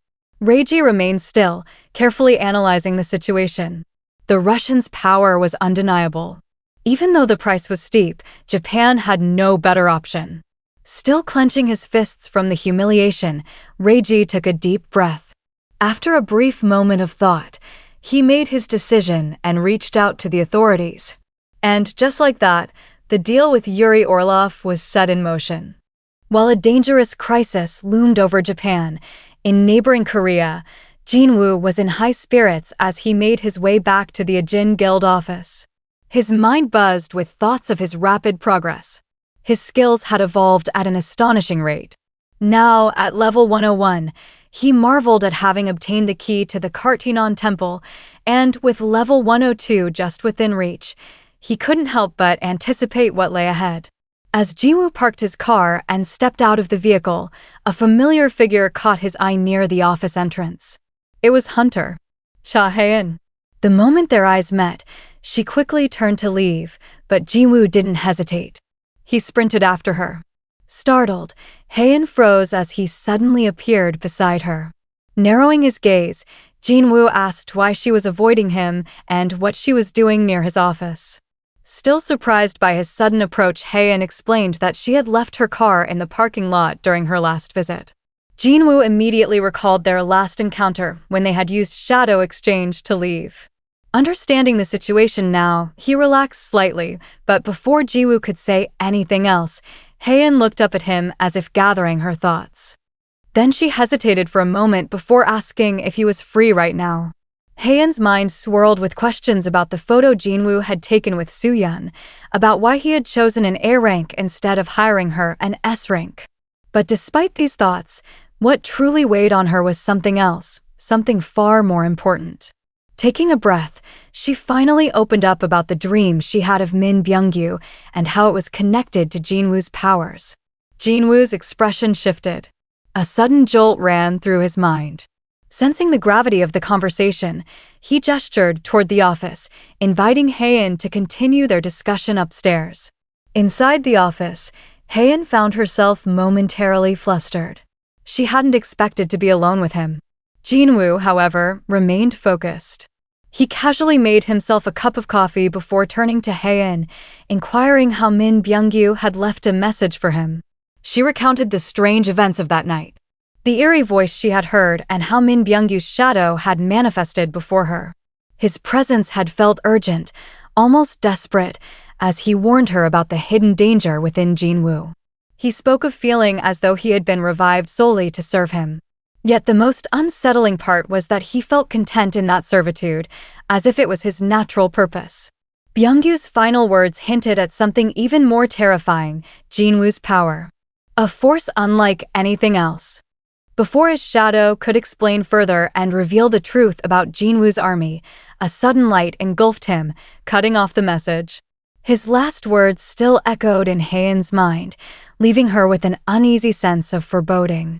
Haein's words clung to him even as Jinwoo resumed his usual routine.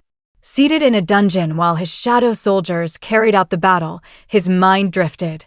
If what Haein had told him was true, then his powers weren't just about getting stronger. There was something deeper, something dangerous, and it was time to uncover the truth. As Jinwoo was lost in thought, Jinho took a nostalgic turn, reminiscing about their past and mentioning how the dungeon reminded him of their early days raiding C-rank dungeons. Jinwoo, barely paying attention, simply reminded him not to talk with his mouth full as Jinho ate.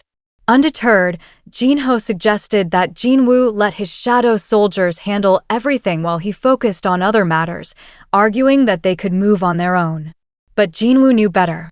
He earned fewer experience points when he was too far away from his summons, and besides, he couldn't always trust his soldiers to behave properly when unsupervised. Shifting the conversation to a more serious note, Jinho asked about Jinwoo's sister Jinah and how she was recovering after that horrific event. Jinwoo explained that she was still resting, but reassured himself that she was safe, knowing his most reliable shadow soldier was watching over her. Realizing he should check in, Jinwoo closed his eyes and activated his new skill, Shared Senses, allowing him to see through the vision of his shadows. Through Baru's perspective, he saw Jinah sound asleep while his mighty summon stood beside her, deeply engrossed in a historical drama, speaking in a manner that was overly formal and dramatic. Amused, Jinwoo decided to check on others as well. He suddenly heard the soft dripping of water. Focusing on the source, he was jolted by the realization that he had unintentionally glimpsed Haein in the bath.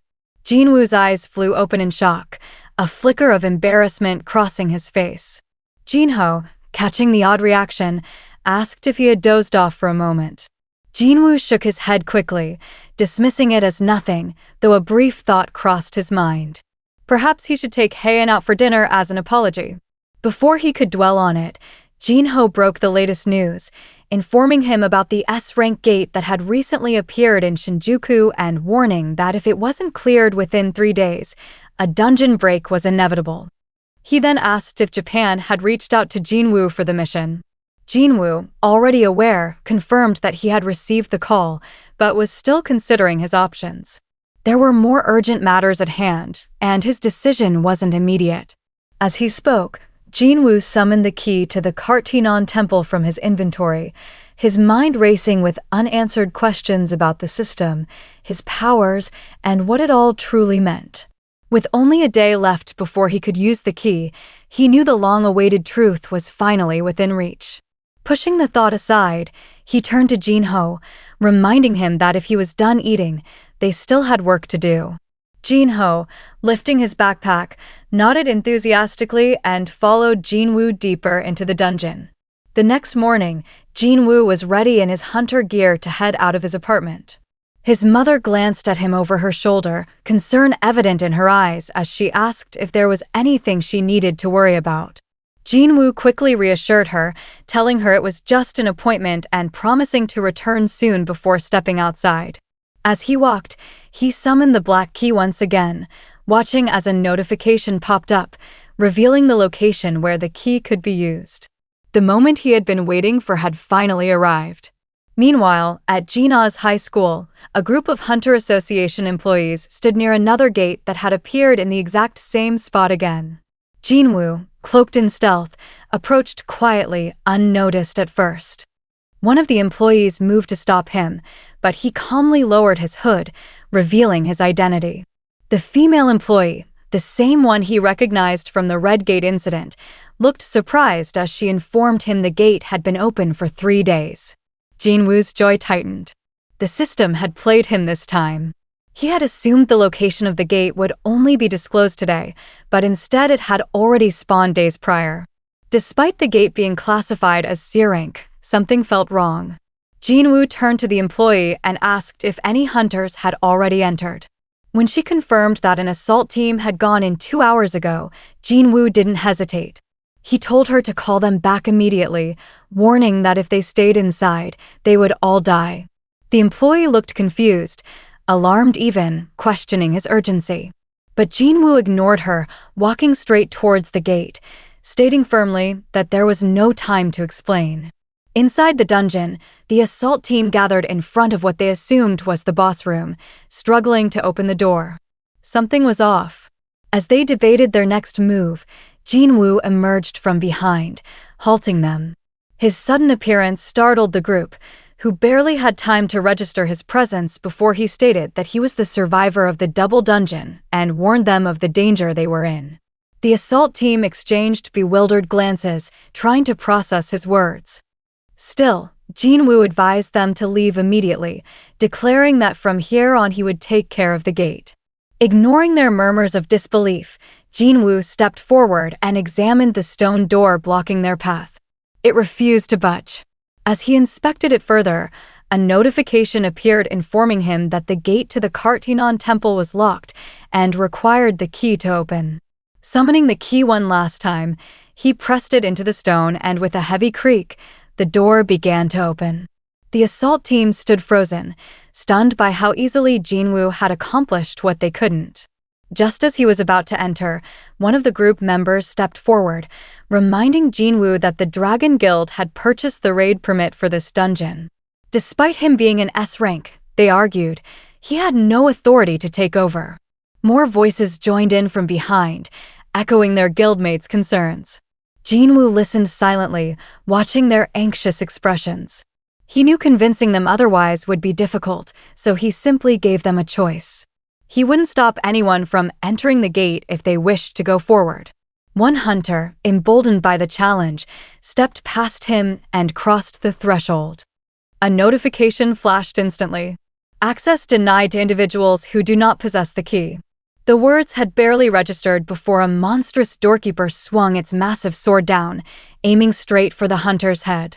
Jinwoo moved in an instant, yanking the hunter back just in time as the sword smashed into the stone tiles, shattering them.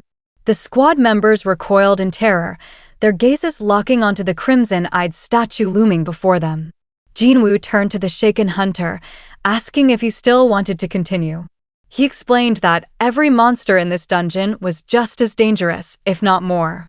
The reality of their situation settled over the group like a suffocating weight. Jinwoo turned back to the rest of the assault team, warning them to leave the dungeon immediately and report to the Hunter Association that a double dungeon had appeared. Then, without waiting for their response, he stepped into the eerie chamber. A notification flashed. One who possesses the key has entered. The door slammed shut behind him, sealing the assault team outside. In Japan, the Russian S-rank hunter Yuri Orlov's plane finally arrived at the airport. As he walked towards the terminal, a massive crowd awaited him, cameras flashing as everyone eagerly tried to catch a glimpse. With a wide smile, Yuri greeted them all, reveling in the attention. Reporters rushed in, firing questions at him. The loudest one demanding to know how he planned on blocking off the S-ranked gate. Exuding confidence as he stepped into the spotlight, Yuri simply explained that he would draw a large magic circle around the gate and pour his mana into it, creating a barrier strong enough to contain the magical beasts. Skepticism rippled through the crowd as another reporter pressed him, asking if he could truly handle such a massive task alone.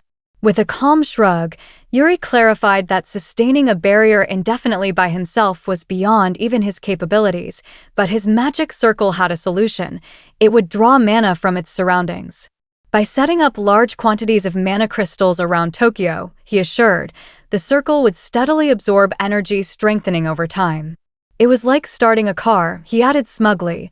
Once the engine was running, it would build up power on its own, transforming into an unbreakable wall.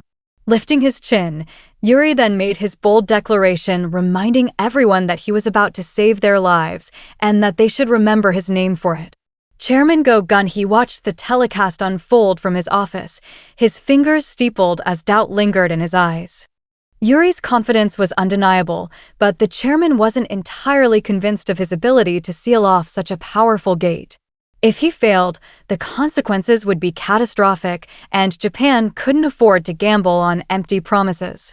Turning to Jinchul, Chairman Go shifted the conversation, asking about Jinwoo's recent activities. Jinchul, prepared, handed over a list explaining that Jinwoo had been keeping busy raiding gates in the capital.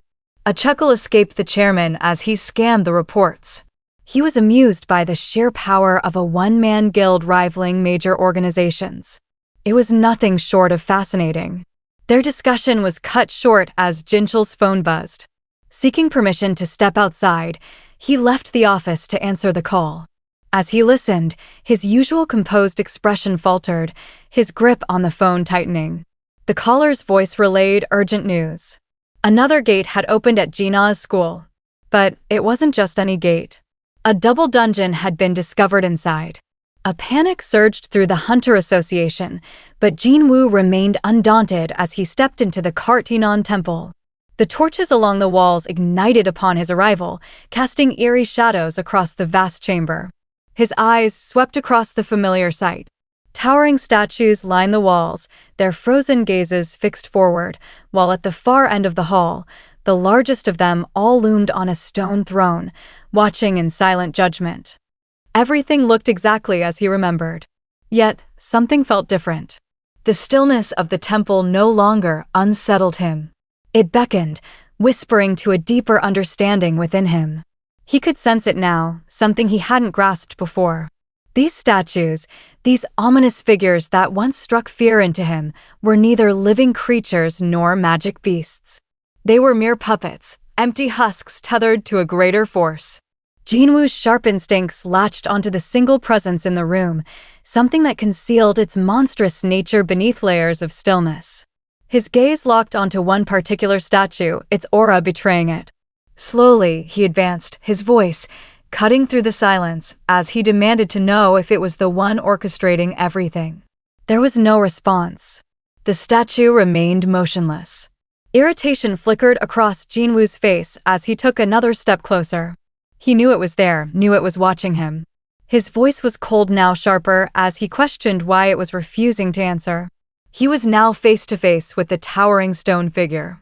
A hooded angel with 6 wings, its hands clasping a massive stone tablet. Finally, its eyes flickered to life, glowing an ominous red as a slow smile crept across its face. A voice filled the chamber, welcoming Jinwoo with a chilling certainty. At last he had arrived. A powerful rumble echoed through the chamber as the angelic statue unfurled its massive wings, sending a gust of wind sweeping across the temple. Dust and debris swirled in the air, but Jinwoo stood firm, his gaze locked on the being before him. Without warning, the stone tablet in its hands began to crack, fractures racing across its surface until, in a violent motion, the statue smashed it to pieces. Jinwoo narrowed his eyes, watching the fragments scatter across the floor.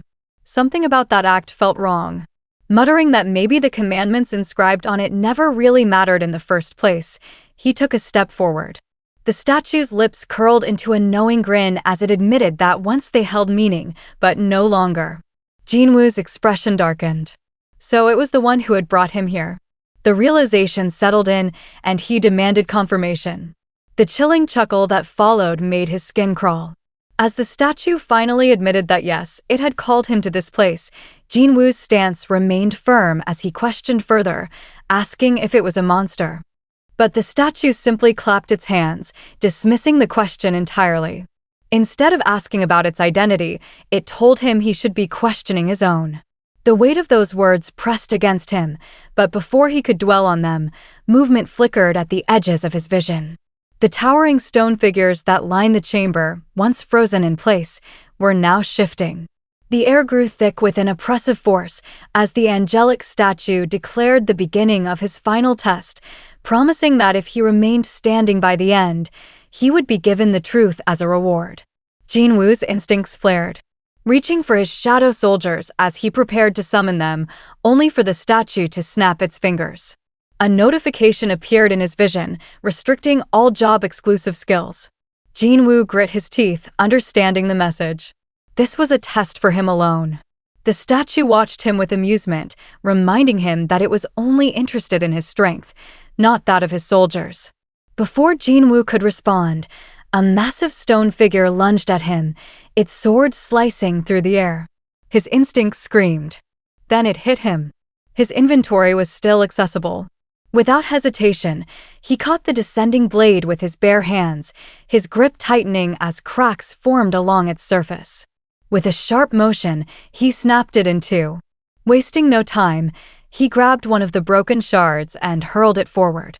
The jagged piece whistled through the air before piercing deep into the temple of the stone figure. But he wasn't finished. Leaping into the air, he twisted mid-motion and kicked the shard even deeper, shattering the figure's head entirely. Another statue advanced, an axe raised high. Jinwoo met its strike head-on, his daggers flashing as he deflected the crushing blow. Without hesitation, he countered, his blade slicing clean through the axe handle before he leaped onto the figure's shoulders, his weapons carving through stone as he crushed its skull with a precise, devastating strike. Before he could land, an archer statue had already drawn its bow. The arrow tore through the air, but Jinwoo moved faster. His dagger sliced the projectile in two midair. Without missing a beat, he kicked one of the broken halves with lethal force, sending it flying back toward its source. The makeshift projectile struck the archer's head, shattering it instantly. Jinwoo didn't stop. His movements were fluid, calculated. He dodged, struck, and dismantled the statues one by one, their once overwhelming speed now nothing more than sluggish movements in his eyes. Every attack that once seemed unavoidable was now predictable. His heart surged with anticipation. This was the battle he had been waiting for.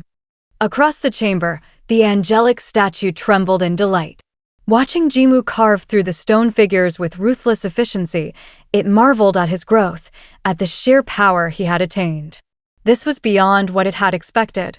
Jinwoo, however, paid it no mind. He was focused solely on the enemies before him. His daggers clashed against stone as he tore through them, their relentless assault becoming less of a challenge with every second that passed. But the angelic statue was not done. A deep, guttural rumble shook the temple, forcing Jinwoo's eyes toward the far end of the hall. The colossal figure seated on the throne, which had remained motionless all this time, was finally stirring. Slowly it gripped the armrests of its massive seat and rose, the sheer weight of its presence making the ground tremble. Each step it took sent violent tremors through the chamber, the very air seeming to bow to its overwhelming power. Then its glowing red eyes snapped open. From its perch, the angelic statue let out a delighted laugh. With a voice laced in twisted amusement, it announced that the time had come to worship God. Undaunted, Jinwoo surged forward with blinding speed, decapitating yet another stone figure with a swift slice from his daggers. Yet no matter how many he cut down, their numbers constantly replenished. Glancing past the stone figures, he saw the statue of God standing tall, its eyes glowing an intense red. In a split second, he knew what was coming. The deadly heat vision. With no time to prepare, he abandoned his dagger for a moment and activated Commander's touch. The skill yanked a few stone figures midair, pulling them into the line of fire just as the Colossus unleashed its beam. The attack struck with such force that the temple shook, vaporizing the statues into molten rubble. But the delay had been enough. Jinwoo had leaped back in time, avoiding the brunt of the blast. As the heat and dust cleared, a notification flashed before him. Commander's touch had been upgraded to its final form, Commander's Authority. His instincts screamed that, even at his current level, a direct hit from that beam would be fatal. It was clear if he wanted any chance of surviving this test, the Colossus had to fall first. He launched himself forward. The statue of God tracked him, its massive foot rising before slamming down, cracking the floor with a deafening sound. A sinister smile crossed its face, certain it had crushed him. But Jinwoo's speed was beyond its comprehension. The foot struck empty ground as he weaved past, propelling himself upward with explosive force. The Colossus's eyes locked onto him again, preparing another beam. But Jinwoo had already formulated a plan.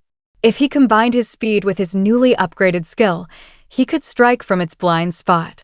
Channeling Commander's Authority, he yanked himself toward the Colossus's shoulder. The red beam fired instantly, but veered off target as the giant lost its balance, sending tremors rippling across the battlefield. The gravitational pull from his skill dragged Jinwoo toward the Colossus. Even at its enormous size, it couldn't resist the force. Now, right beside its eerie face, Jinwoo gripped his daggers and activated mutilation, slashing at its stone surface. Yet the blades barely left a mark. The Colossus smirked, mocking his efforts. Realizing his daggers were useless, Jinwoo shifted tactics. His eyes locked onto a deep crack on the statue's face. Without hesitation, he leaped onto it, grabbing hold as he funneled a tremendous amount of mana into his arms. His fist clenched, glowing with raw power before he delivered his first punch. The impact sent a shockwave through the temple. The Colossus' face distorted slightly from the sheer force of the blow. The angelic statue, watching from afar, flinched in surprise. It had never anticipated such a direct, brute force approach against its perfect creation. Jinwoo didn't stop. Strike after strike, he hammered into the Colossus' face, his relentless assault echoing like thunder. Each punch carried the weight of his growing strength, his fury fueling every blow.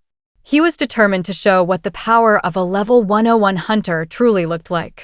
Then, with one final devastating strike, the Colossus staggered before crashing to the floor, sending tremors through the lair. As the dust settled, Jinwoo stood unscathed amidst the destruction. But the battle wasn't over. The remaining stone figures lunged at him, seizing the opportunity. Before they could reach him, he activated Commander's Authority instantly. Their heads slammed into the ground, immobilized. A moment of silence followed, the ground trembling before everything went still. Jinwoo clenched his fists, feeling the power surge through him. He had grown even stronger. Across the chamber, the angelic statue clapped, impressed by his triumph. Narrowing his eyes, Jinwoo demanded answers. But instead of an explanation, a hollow, chilling laugh filled the room. The test wasn't over. A sudden notification flashed before his eyes, an urgent quest carrying an ominous message that sent a chill down his spine. The angelic statue's voice cut through the silence. It was Jinwoo's final test. The message was clear: if he failed to defeat the enemy in front of him within 10 minutes, his heart would stop beating. The seconds ticked away, frustration rising. Jinwoo demanded once more to know who the angelic statue truly was. Grinning, the statue's stone face began to crumble. As the dust settled, its true identity was revealed. It was the architect of the system itself. Outside the double dungeon, Chief Wu Jinchul and his surveillance team arrived at the location. The moment he stepped closer, a suffocating wave of magic power poured from the gate, warping the air itself. Jinchul froze. The sheer intensity of the mana storm sent a deep chill through his body, his instincts screaming at him to retreat. His breath hitched as he forced himself to speak, muttering about the overwhelming aura. It wasn't just dangerous. It felt monstrous, unlike anything he'd encountered before. He turned to his team, his voice sharp as he demanded to know if any major guilds were nearby.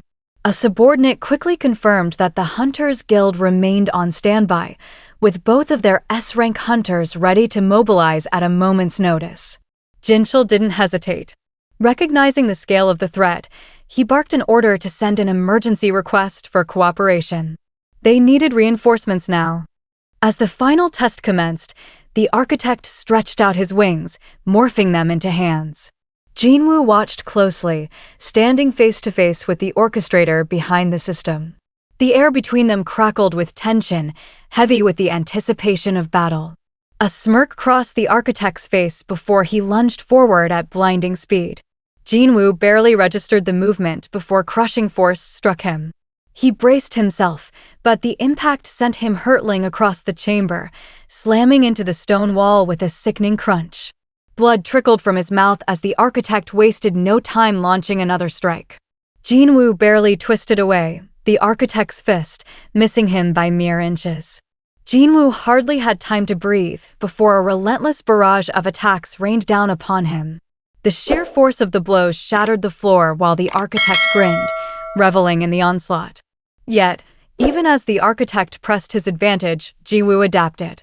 His hands moved with blinding speed, blocking, deflecting, and countering. His sharp gaze locked onto his foe, unwavering, even in the midst of overwhelming aggression.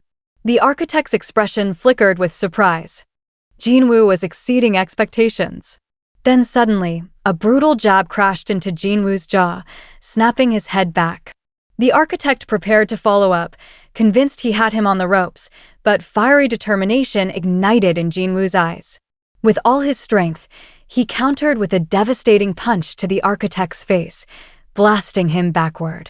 The architect recovered swiftly, landing gracefully. Yet something had changed. A slow grin spread across his face. He was amused for the first time in his existence. The architect had encountered a human who could truly stand against him. Blood dripped into Jinwoo's eye, partially obscuring his vision, but his thoughts remained razor-sharp. The architect had summoned him here as soon as he reached level 101, assuming he wouldn't be a match. But Jinwoo knew otherwise. He had the power to take the architect down. Determined, Jinwoo pressed for answers, demanding to know why the architect had created the system and why he had been chosen as its player. The architect, intrigued by Jinwoo's defiance, moved swiftly to strike again. Realizing close combat put him at a disadvantage, Jinwoo backed away, activating Commander's authority to launch a counterattack. But his assault met an unexpected resistance. The architect wielded the very same skill. Their powers clashed midair, gravitational force tearing through the battlefield, shattering the ground beneath them. Jinwoo's eyes widened as he realized that the architect could use the same abilities as him. That meant long-range attacks were futile. He needed a new strategy. The architect, now with all 8 arms outstretched, spoke with eerie finality, asserting that his own demise would make no difference, that the outcome had already been decided. Suddenly, weapons scattered across the chamber trembled, rising into the air. An ominous energy crackled around them as they floated toward the architect, aligning perfectly in his grasp. As each of his 8 hands gripped a different weapon, the architect stated that the answers Jinwoo sought had been predetermined from the very beginning, and that no matter what, he would come to know the truth. Jinwoo tightened his grip on his daggers, demanding to know how the architect had created such a powerful system and how he had gained such immense abilities. The architect, now brandishing his weapons, stated that he had never chosen Jinwoo in the first place. In fact, he had opposed the idea entirely. He was merely the designer and overseer of the player breeding system. Less than 7 minutes remained. Time was slipping away, and Jinwoo knew he had no choice but to end this now. The architect, sensing the urgency as well, prepared to unleash his full power for the final stretch. In a blur, he soared into the air before crashing down in front of Jinwoo with a force that shook the ground. Armed with 8 different weapons, the architect unleashed a relentless flurry of attacks. Each strike sent shockwaves through the chamber, the deafening impact echoing as blades and hammers tore into the ground and walls around Jinwoo. Yet amid the chaos, something within Jinwoo shifted. His instincts sharpened, his movements growing more precise with every passing second. Even with one eye impaired by blood, he saw the patterns, reading the attacks before they landed. The architect moved with incredible speed, but Jinwoo, despite the storm of attacks surrounding him, weaved through the barrage with an uncanny ease. The architect was taken aback. He had unleashed his full force, yet Jinwoo was not only blocking his blows, but also counterattacking with relentless precision. With every passing moment, Jinwoo's speed increased, his strikes sharper, his movements more fluid. Before the architect could even comprehend what was happening, Jinwoo's blade sliced through the air, severing one of his arms in a clean, merciless strike. The architect staggered back, a pained groan escaping his lips. He couldn't believe it. Jinwoo had managed to wound him, even though he resided within a mere imitation of a body. His eyes narrowed as he studied the hunter, realization dawning upon him. Within Jinwoo, there existed a fragment of something far greater. Something that allowed him to stand against forces beyond human comprehension. Yet Jinwoo remained calm, his unwavering gaze locked onto his opponent. The architect, filled with rage and disbelief, let out a furious bellow. He couldn't fathom how a human could defy him in such a way. In desperation, he summoned the remaining stone figures to attack. Even those with shattered heads and broken limbs began to rise, their fractured forms obeying his will. Time was running out. Just over 3 minutes remained. Wasting no time, Jinwoo leaped forward and activated his skill commander's authority once again. Landing in the midst of the statues, he sent them flying backward. Then he dashed through the chaos, narrowly avoiding the massive fist of the Colossus before cutting down another stone figure with a swift slash of his daggers. The gap between him and the architect was closing rapidly. In a blur of motion, Jinwoo's blade struck again, severing another arm from the architect, making him roar in fury. Desperate, the architect swung his sword with full force, the blade barely grazing Jinwoo. Before Jinwoo could regain his footing, another devastating impact slammed into his back. A shield wielded by one of the statues crashed into him with bone-rattling force. Gritting his teeth, Jinwoo turned his gaze to the culprit. It was the same statue from his first expedition into the double dungeon, the one that had nearly ended his life. A surge of fury erupted within him. With less than 3 minutes left, he launched himself into the air, descending with a brutal elbow strike that shattered the statue's head into dust and rubble. Fueled by vengeance, Jinwoo sprinted toward the architect, who could do nothing but watch in disbelief. In a flash, he slashed again, severing more of the architect's arms. The lair trembled under the force of the battle as the architect crashed to the ground. As the dust settled, Jinwoo stood over the fallen architect, his dagger pressed against his throat. 2 minutes remained. With a heavy breath, the architect finally admitted defeat, declaring that the final test had come to an end. But Jinwoo wasn't done. It was time for the answers he had been seeking. The architect, however, merely lifted a trembling finger and pointed directly at Jinwoo, stating that everything he had been searching for was already within him. Jinwoo's brow furrowed in confusion, but before he could press further, a system notification flashed before his eyes, asking if he wished to retrieve the data stored in his memory. The architect locked eyes with him, making it clear that the choice was Jinwoo's alone. Thoughts surged through his mind as he grappled with the idea of data hidden within him.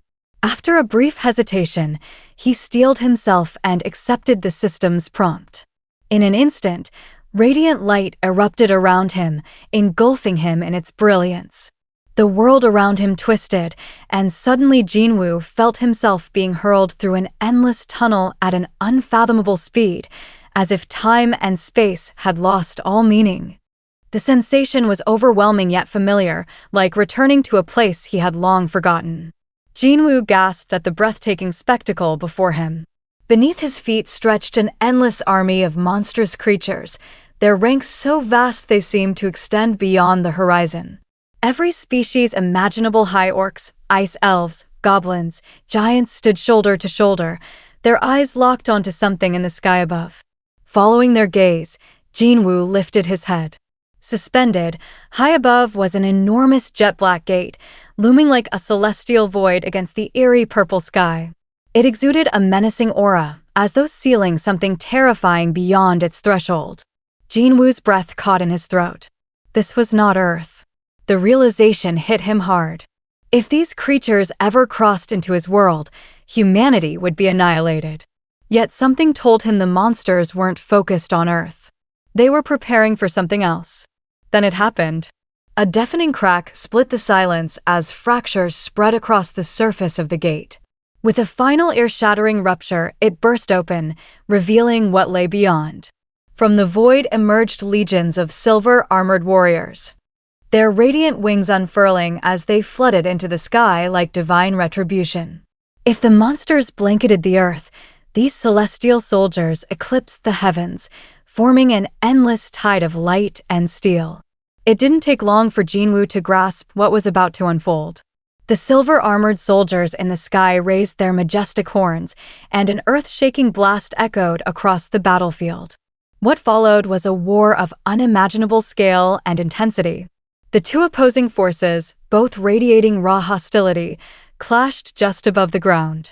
But the outcome became clear almost immediately. The silver-clad soldiers overwhelmed their monstrous foes in an instant. Wave after wave of their ranks advanced like an unrelenting storm, cutting through the monstrous horde and reducing them to nothing but lifeless husks. It was an overwhelming display of power, one that left no doubt as to who the victors would be. And then suddenly everything changed. Just as the Silver Army was on the verge of totally annihilating their nemesis, they all came to a sudden, eerie halt. Their collective attention drawn to something ominous stirring in the distance. A dark shadow spread across the battlefield, swallowing the reddish-brown land beneath it. A suffocating stillness took hold until a single word shattered the silence. Arise. The moment the command was spoken, a ripple of dark energy surged outward, devouring the battlefield in an abyss of writhing shadows. The blood-soaked earth became a sea of blackness as something unfathomable emerged from the darkness. Jinwoo's eyes widened. He knew this power. His gaze darted toward the source of the command. There, atop a warhorse wreathed in black energy, stood a towering knight clad in jet-black armor. The strands of dark aura rising from him were so thick they seemed almost alive. The Shadow Monarch had arrived. As if answering their sovereign's call, an endless legion of shadow soldiers erupted from the darkness. The battlefield, once painted with the blood of slain monsters, had now transformed into a nightmarish expanse of reborn warriors standing at their master's command. Jinwoo's breath hitched as he took in the spectacle.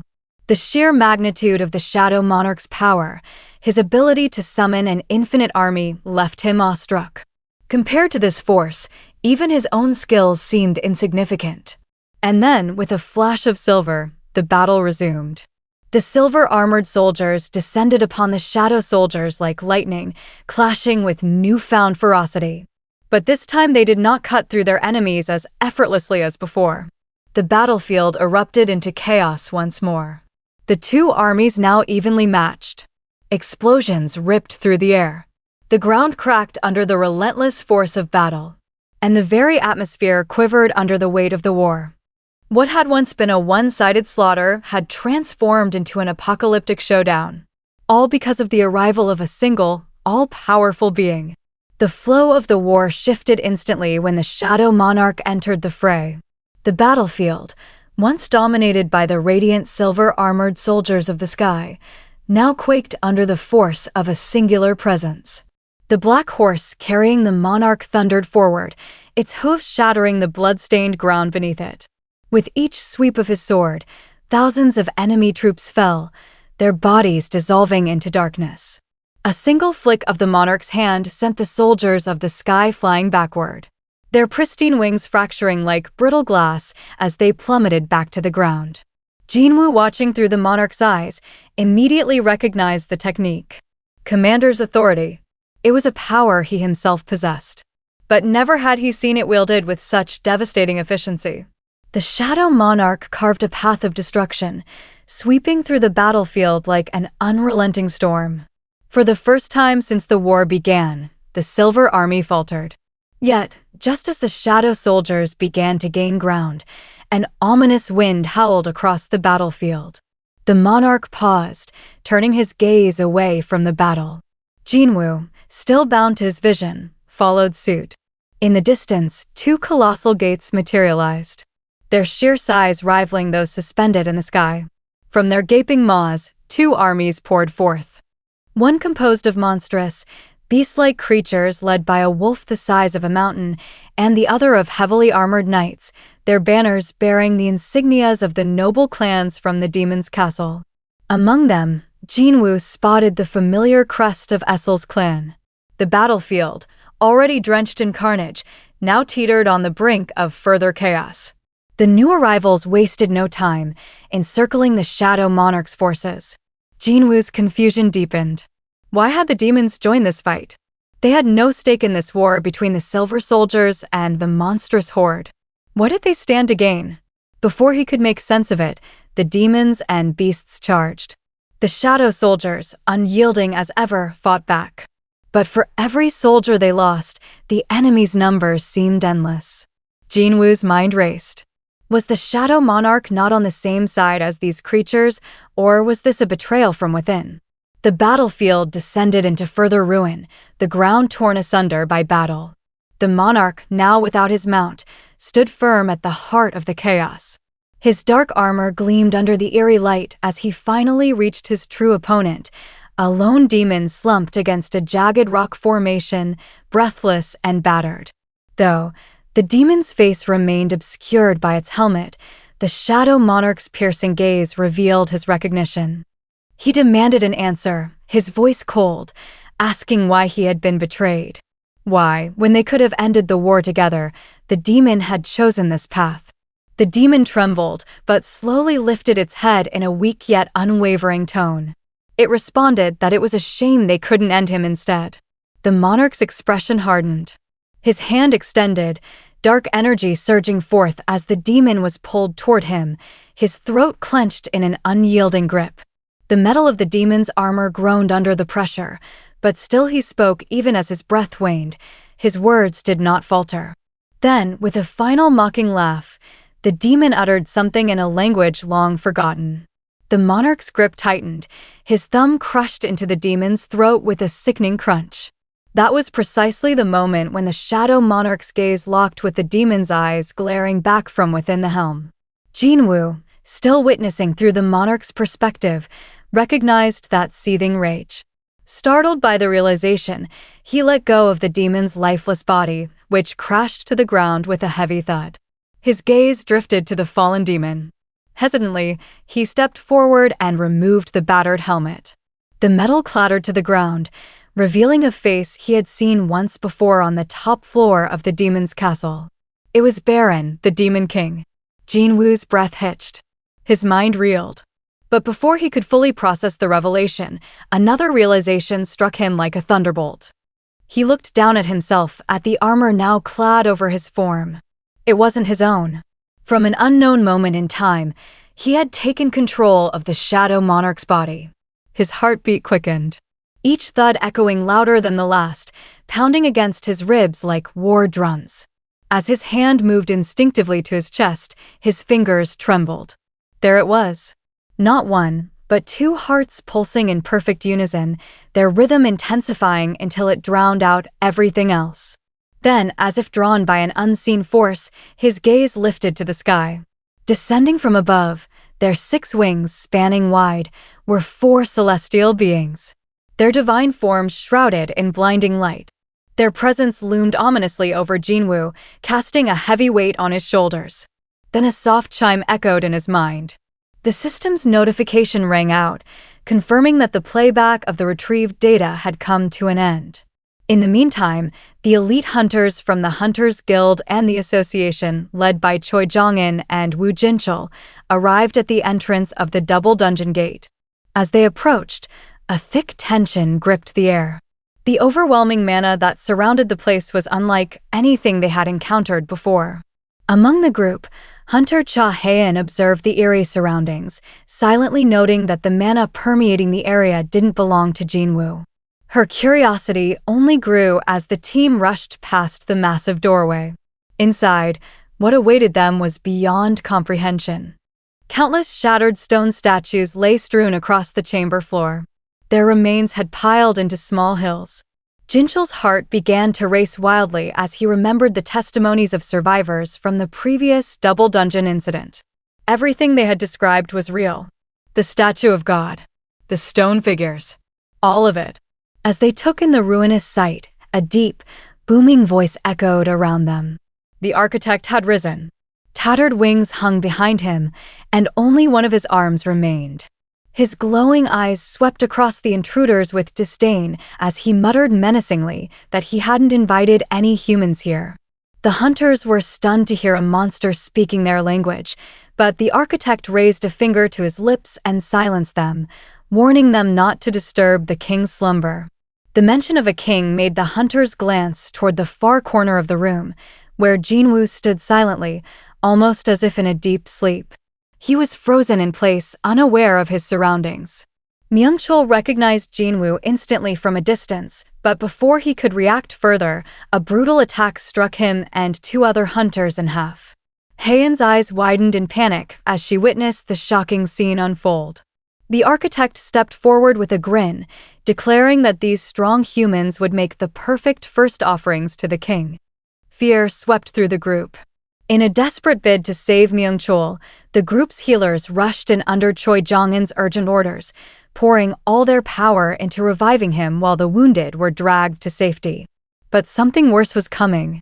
The shattered statues began to stir. One by one, the stone warriors started standing up. Soon, the most terrifying of them all, the statue of God, stood upright, glaring at the hunters as the architect's voice echoed ominously around the chamber. He taunted that anyone who survived until all of his puppets had fallen would be given the chance to witness the glorious rebirth of the king. Just as the words left his mouth, the Colossus' eyes lit up, charging a deadly laser. Choi Jong-in screamed at the top of his lungs for everyone to get down, and they narrowly avoided the laser, which sliced just above their heads.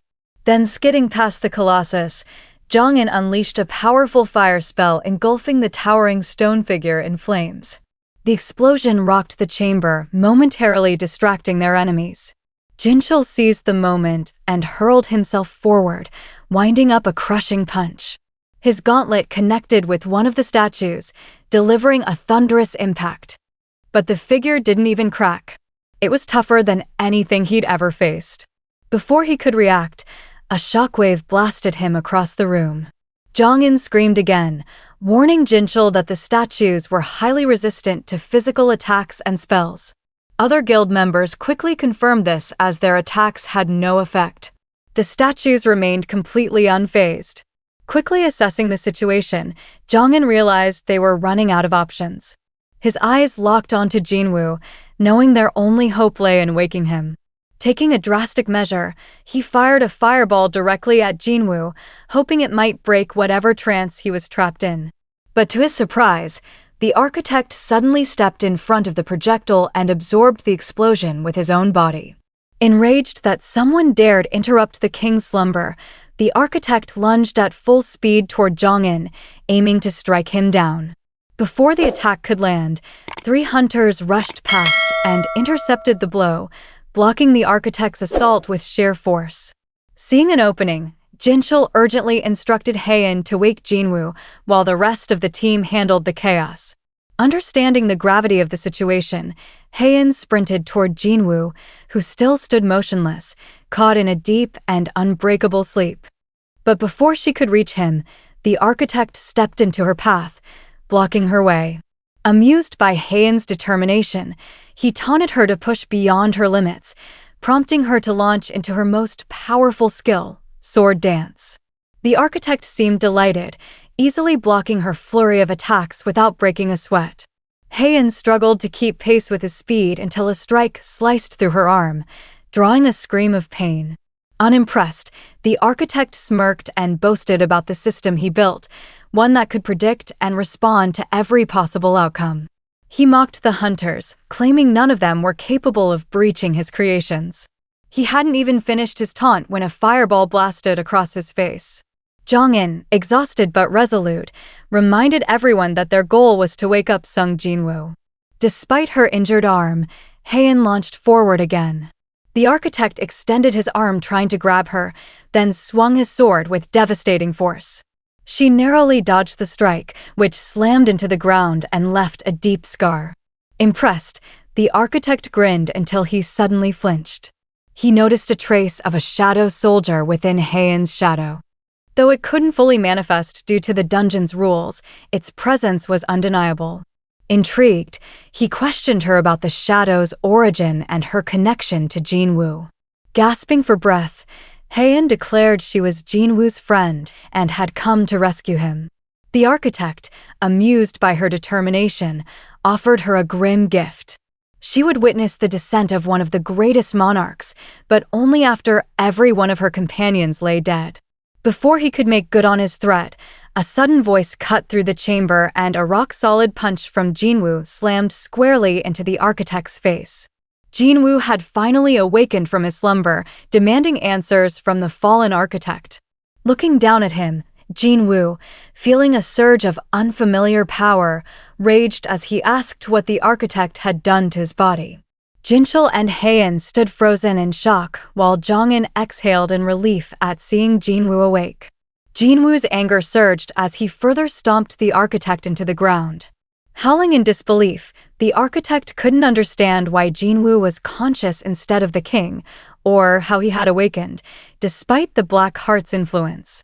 Hearing that name, Jinwoo's mind raced as he now realized where the irrational mana levels within him came from. A sudden notification appeared before his eyes. He had fulfilled the requirements for the title Demon Hunter. With it, he received the mystical Black Heart, granting him a staggering increase of 100,000 to his mana capacity. Yet something didn't add up. Jinwoo observed the architect, closely deducing that the Black Heart wasn't his doing and certainly not intended to benefit Jinwoo. Despite the data retrieved, the system had yet to provide all the answers. He recalled that the architect had opposed his selection as a player. Yet Jinwoo still didn't understand what being a player truly meant or what had been planned for him. With narrowed eyes, he pressed the architect for answers. Before he could continue, the architect snapped, identifying Jinwoo as the Shadow Monarch and warning that the other monarchs would never tolerate what had just occurred. Jinwoo, with no patience left, summoned every dagger from his inventory. The weapons pulsed with mana as they hovered ominously around him, his demand for answers pressing down like a storm. Even in his peril, the architect laughed darkly, hinting at a deeper reason behind Jinwoo's selection. But chaos erupted before he could say more. The other hunters began to panic as the stone statues reanimated. The architect chuckled at the panic and reminded Jinwoo that his puppets would keep attacking even if he died. Smirking, Jinwoo coldly threatened to kill the architect and then the puppets afterward. When the architect attempted to argue that Jinwoo would return to being an E-rank hunter upon his death, Jinwoo cut him off, asserting that the system wouldn't collapse with the architect's demise. The architect, stunned, realized Jinwoo had seen through his bluff. At that moment, the system pinged repeatedly as Jinwoo attempted to take over. The architect froze in disbelief. His access was denied again and again. Jinwoo stood his ground. He understood the mutual dependency between himself and the system. It needed him just as much as he needed it. With a chilling stare, he declared that he would devour the system entirely if needed. He then taunted the architect, claiming the system he'd built wasn't so flawless after all. Furious, the architect lunged, but Jinwoo's dagger tore through him first. The architect's face split in two as his body collapsed. In his final moments, he uttered a grim prophecy. When the pillars of fire that uphold the heavens rise, an inescapable death will descend upon Jinwoo. As his voice faltered and his body disintegrated, Jinwoo stood tall, his eyes steely and unshaken, coldly stating that he'd be waiting. It had been about an hour since the Hunters Guild had gone in, and the tension outside the dungeon had grown heavier with each passing minute. Bravery Guild remained on standby, their members growing increasingly impatient. Eyes remained fixed on the gate, hoping for any sign of movement. Then finally, the first glimpse of the returning hunters appeared. Jong-in and Jinchul emerged from the gate, leading what remained of the Hunters Guild. Their faces were haggard, their bodies battered and bruised. Not a single smile among them. The Bravery Guild members stood frozen, overwhelmed by the devastation before them. It was hard to believe that such ruin had come from a C-rank dungeon. Jinchul stepped forward, his voice low but steady as he addressed the Bravery Guild members, asking them to help carry out the bodies of the deceased. A moment later, Jinwoo stepped out. He didn't speak. His eyes were distant, his mind lost in thought. The architect was gone, but so many questions still lingered in his head. Questions the system hadn't answered. Jinchul walked up to him, his expression grim as he relayed the casualties. Nearly 20 top-ranked elite hunters had lost their lives inside the dungeon. He took a moment to acknowledge Jinwoo's bravery, remarking that if this had escalated into a full-scale dungeon break, the devastation would have been beyond imagination. Jinwoo listened silently before responding, his voice barely above a whisper as he thanked the Hunters Guild and the Monitoring Division. He admitted that he wouldn't have made it out alive without their help. Jinchul, however, was puzzled. He looked at Jinwoo curiously, asking how he even knew to investigate this specific gate in the first place. Jinwoo met his gaze, eyes somber as he revealed the truth. The dungeon had summoned him. Jinchul blinked, trying to understand, but in the end he didn't question it further. The horrors he had witnessed were enough to make him believe anything. Before either could say more, Haein approached them. Her expression filled with concern. She asked if Jinwoo was all right, her eyes scanning him for injuries. Jinwoo offered a small nod, saying he was fine, just tired. But as the words left his mouth, his knees gave out from under him. He collapsed to the ground without warning. Jinchul and the other hunters rushed to his side, calling out his name in desperation. Their voices filled with urgency as they tried to rouse him. Jinwoo was urgently rushed to the hospital, while far from him, a different kind of storm was brewing. A private meeting had been called at the Korean Hunter Association headquarters. Inside a secured conference room, Japan's Hunter Association chairman, Matsumoto, sat across from President Go. The tension was thick as Matsumoto slid a document across the table, stating that Japan was willing to give up all rights to the mana crystals on Jeju Island, a resource valued in the billions. President Go raised an eyebrow, clearly surprised by the proposal.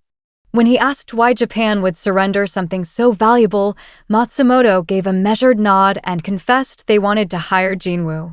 All they needed was the association's help in arranging a meeting with him. As president, Go glanced down at the enormous monetary figures outlined in the proposal. It became clear to him Japan was desperate. He speculated silently that their urgency had something to do with the newly emerged S-rank gate in Tokyo. With Go-To-Ruji gone, Japan had no one left capable of handling such a threat. He kept his expression neutral and set the document aside. Then, in a more serious tone, he requested they continue the conversation in private. Once both assistants had stepped out, President Go's demeanor shifted calmly but firmly. He warned Matsumoto that if this was another one of his notorious schemes, he should back off before it was too late. Matsumoto blinked in disbelief at the accusation, clearly caught off guard. President Go didn't stop there. He revealed that he had heard rumors, whispers that the Blade Guild, once tightly under Matsumoto's thumb, had recently severed ties with the Japanese association. Matsumoto stood up, eyes narrowing as he asked how the Korean president could possibly know that. But President Go, unmoved, simply replied that it wasn't hard to figure out. Without Go-To, the Blade Guild was fracturing and the internal power structure within Japan's Hunter Association was crumbling with it. Matsumoto's offer to hire Jinwoo wasn't just strategy, it was survival. Then, without a hint of hesitation, President Go pulled out a small camera device. Its design was unmistakable. It was the same kind used by Go-To's team during the Jeju Island raid. He held it up just long enough for Matsumoto's face to pale before setting it on the table. His voice dropped to a growl as he asked if Matsumoto had really believed his scheme would remain hidden. Matsumoto was at a loss, realizing there was no more room to maneuver now that the truth had come to light. President Go continued, unrelenting. He warned that if this information were ever made public, the fallout would devastate not only Matsumoto's reputation, but all of Japan's remaining stability. Then, slowly curling his fingers into a fist, he crushed the device in his palm. The metal crumpled with a sharp crack before he slammed his hand down, splitting the table in two. The echo of splintering would ring across the room as President Go's voice rang with restrained fury. He said he may be many things, but he wasn't so heartless as to doom an entire nation or an entire continent for the greed of one man. He made it clear he wouldn't let Matsumoto's ambition plunge all of Asia into chaos. The meeting ended without an agreement. Jinwoo's involvement in the S-rank mission remained undecided. But time wasn't slowing down for anyone. As the night deepened, trucks moved quietly through the empty streets of Shinjuku, loaded with high-grade mana crystals. Their engines purred like whispers against the silence, unloading hundreds of thousands of tons of magical energy onto the desolate streets. The operation to contain the S-rank gate had officially begun. Overseeing it all stood Yuri Orlov, the formidable Russian S-rank hunter. Arms folded and expression stern, he surveyed the glowing stockpile. The quantity was staggering. More than enough to construct a magic barrier of unprecedented scale. Confidence laced every movement as he paced the perimeter, mentally drafting the massive magic circle he was about to engrave. Yet, despite the perfection of his plan, something gnawed at him. Something didn't sit right. His instincts flared, warning him of a presence lurking nearby. He narrowed his eyes, scanning the shadowed streets in search of the disturbance. Without missing a beat, he called out, demanding that whoever was hiding reveal themselves. But the silence that followed only deepened the tension. The Japanese personnel standing nearby exchanged confused looks. He finally muttered that it was probably just nerves. Who would be foolish enough to linger near an active gate with a dungeon break looming? But Yuri cut him off sharply.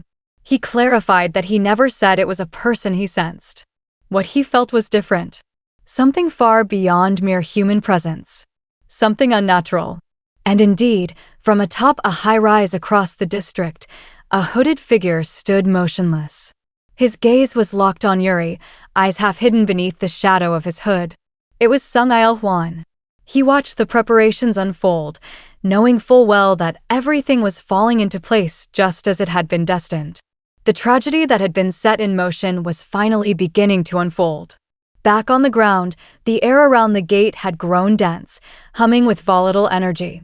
The Blade Guild's S-rank hunters stood at attention. Weapons ready. Nerves taut.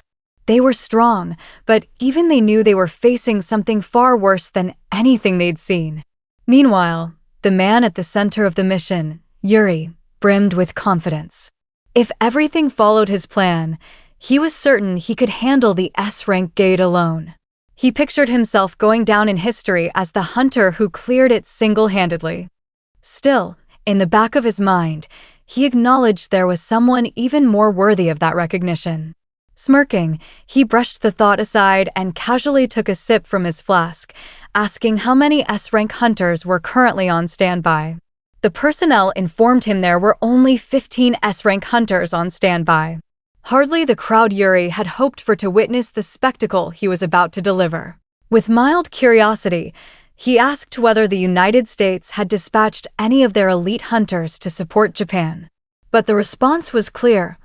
A new S-rank gate had opened in Maryland, with similar occurrences in England and India, leaving their top hunters stationed in their own countries.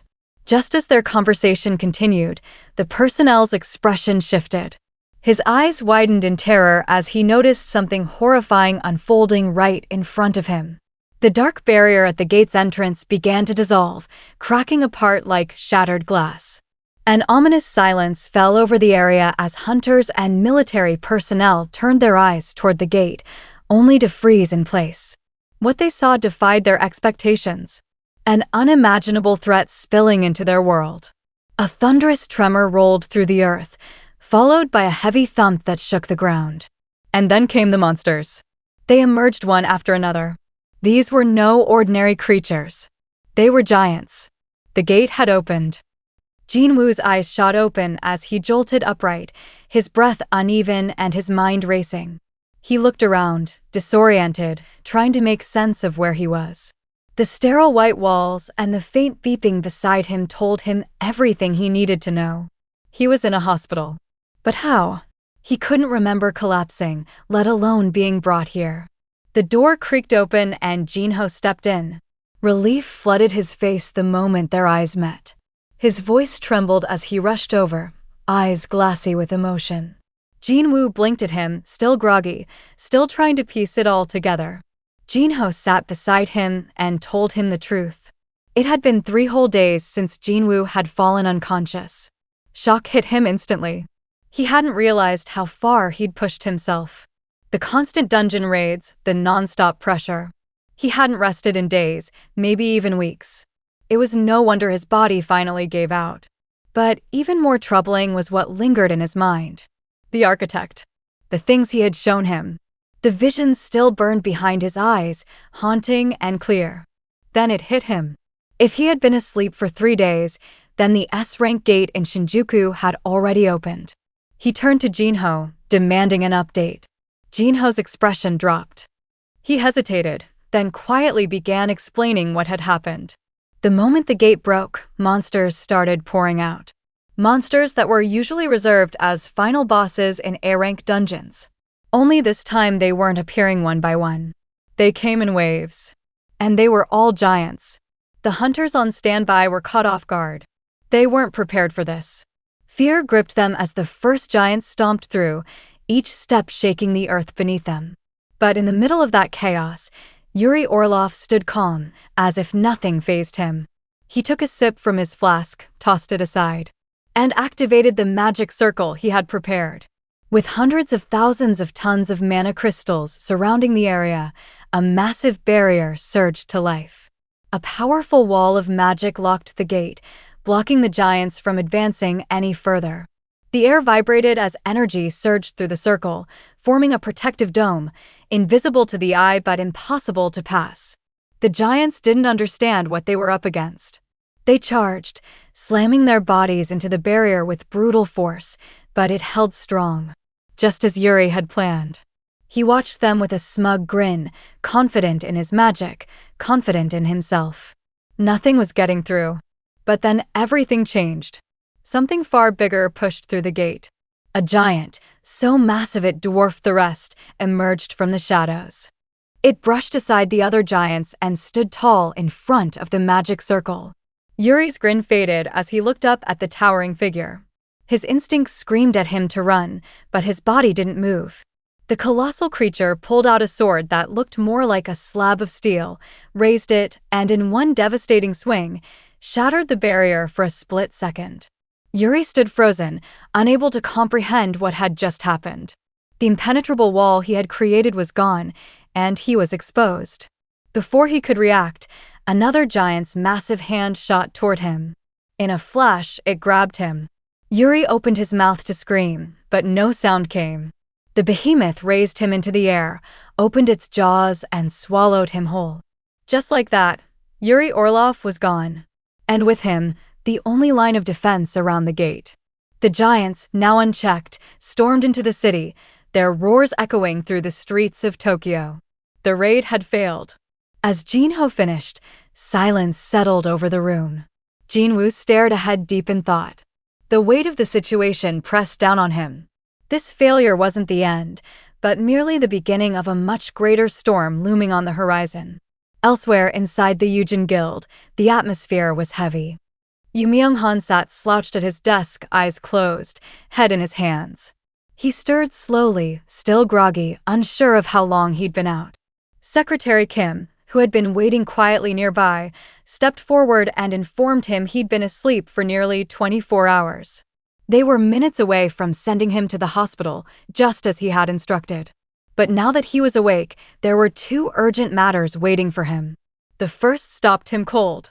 A patient long trapped in eternal slumber had woken up. It was a rare, almost impossible occurrence. And the patient was Sung Jinwoo's mother. Myung-han sat upright, mind racing. Could Jinwoo truly possess the ability to cure eternal slumber? The thought lingered as he asked for the second piece of information just then. Secretary Kim opened the door, revealing a visitor. His daughter Jinho stood there with numb eyes, silently staring at her father. In Japan, the dungeon outbreak had already escalated into full-blown war. Tanks lined the streets, their cannons firing at maximum power, sending explosive rounds straight into the path of the advancing giants. Above, helicopters hovered with ruthless precision, unleashing a relentless hail of bullets and missiles. But it was all in vain. The giants pressed forward, unfazed by the barrage. Realizing the situation was slipping out of control, Reiji gave the command. The Blade Guild moved instantly. Kane and Minoru launched into action, blades drawn and eyes locked on the closest threat. They struck with perfect coordination, aiming to cripple the advancing giant before it reached the city's inner blocks. But the creature reacted with inhuman speed, sidestepping both attacks with ease. For a moment, Kane froze, stunned at how something that size could move with such fluidity. It made no sense. Giants weren't supposed to be this fast. And that's when it hit her. These monsters weren't just strong. They were smart, adaptable, far beyond what any of them had trained for. High above the battlefield, news helicopters hovered, broadcasting the carnage live. From their vantage point, the destruction stretched across Tokyo. Skyscrapers crumbled. Roads were split apart. Trees were ripped out by their roots and hurled like debris.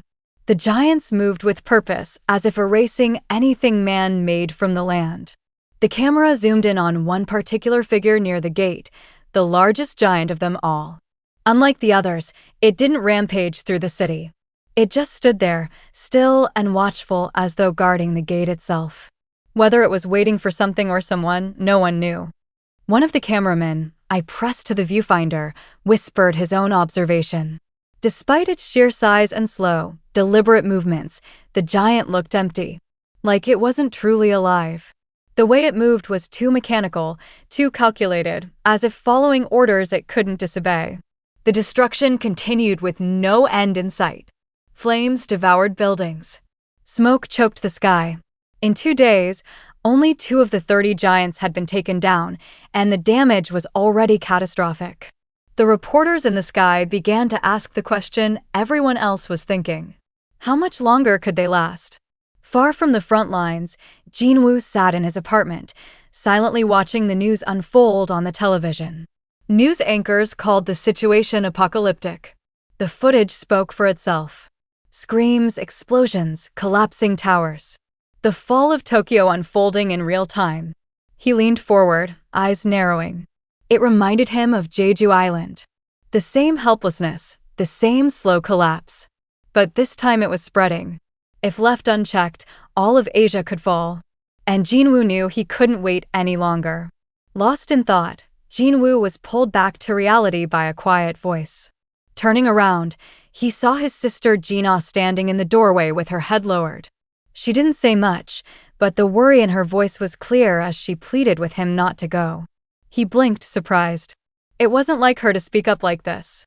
Jinwoo assured her he wasn't planning on going anywhere and explained that he'd simply been working too much lately, so he intended to rest for a while.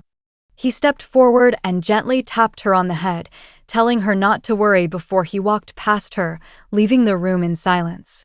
Later, needing to clear his mind, Jinwoo stepped outside and began a light jog. The chill in the air helped him think. Eventually, he came to a stop at a quiet park and sat on a bench, staring off into the distance. The images from Tokyo, the threat of the giants, the fear in Jinah's voice.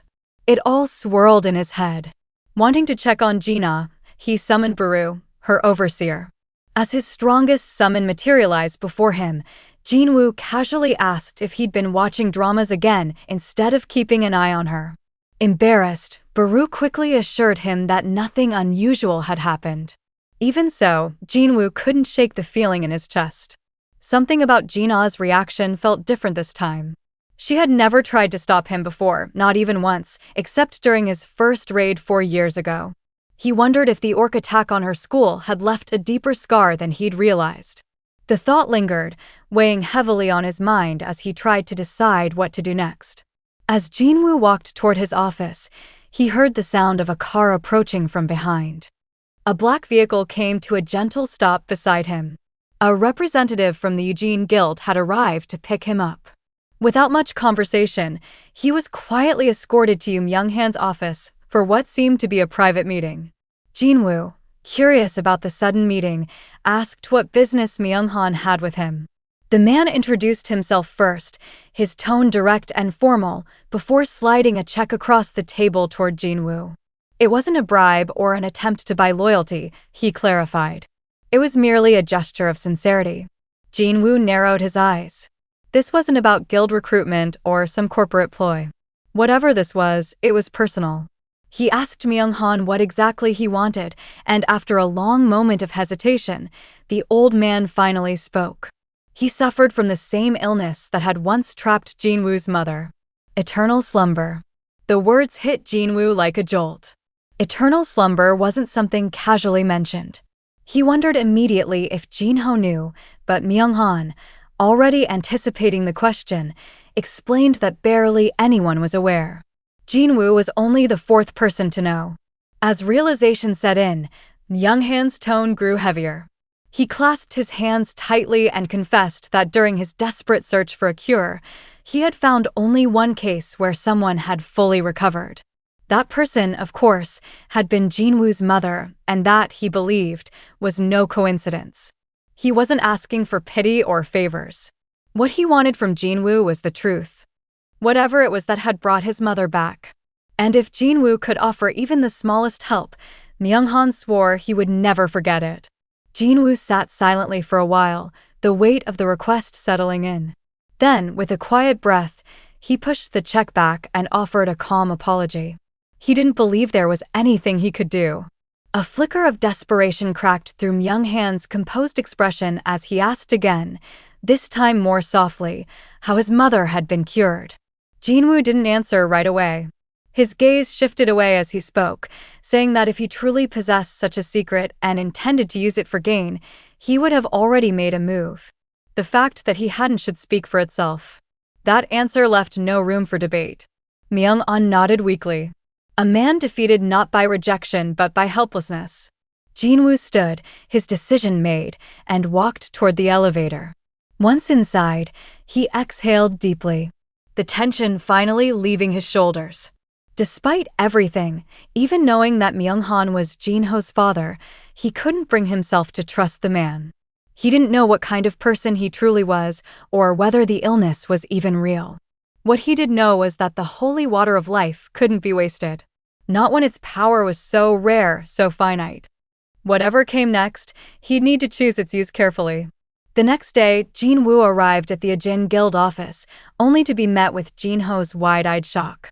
He had just told him he was heading to Japan, and Jinho could hardly believe what he was hearing.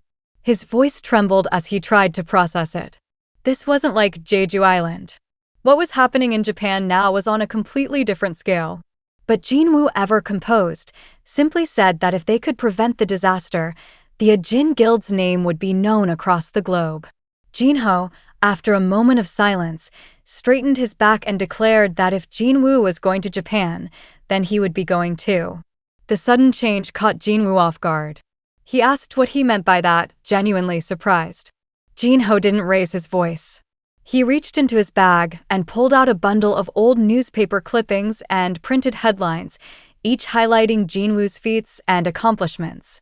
His voice cracked as he admitted something he had held inside for too long. Not a single one of those reports ever mentioned his name. He confessed between tears that it made him feel useless, like his efforts meant nothing. The only thing he could truly be proud of was standing by Jinwoo's side. That's why he wanted to go. Not for fame, not for glory, but because being by Jinwoo's side gave him purpose. Jinwoo let out a small sigh, reminding him that just moments ago he was against going to Japan at all. So what changed? The answer came without hesitation. Jinho looked at him and said he trusted him. As long as Jinwoo was there, he felt safe. A soft chuckle escaped Jinwoo as he stood up. He glanced back and told Jinho not to take it too seriously. He had only been joking about going to Japan. Jinho blinked, confused by the sudden reversal, but Jinwoo didn't explain further. Instead, he simply told him to head home and rest. Jinho nodded reluctantly, still uncertain, watching as Jinwoo exited the office with quiet resolve. The walk back to his apartment was a silent one. Jinwoo's thoughts drifted, memories surfacing like waves. He recalled his battle with the architect. Even without his shadow soldiers, that being had pushed him to his limit. That fight proved something he hadn't wanted to admit. He wasn't the strongest. Not yet. There were still others out there who could stand above him. When he stepped into his apartment, the familiar scent of home welcomed him. His mother smiled brightly at the sight of him, asking if he would be staying for dinner. He gave a small nod, and while the food was served, he glanced around and asked where Jinah was. His mother, still cheerful, explained that she hadn't been hungry and had gone back to her room. As Jinwoo sat at the dinner table, his mind drifted between thoughts of Jinho's father and the lingering worry in his sister's eyes. Eventually, he looked up from his plate and said softly that he would be leaving again. His mother didn't argue. She simply smiled the same quiet smile she always wore in moments like this, and said she would help him pack once he finished his meal. With a full stomach and a firmer resolve, Jinwoo walked quietly to Jinah's room. The door creaked slightly as he entered.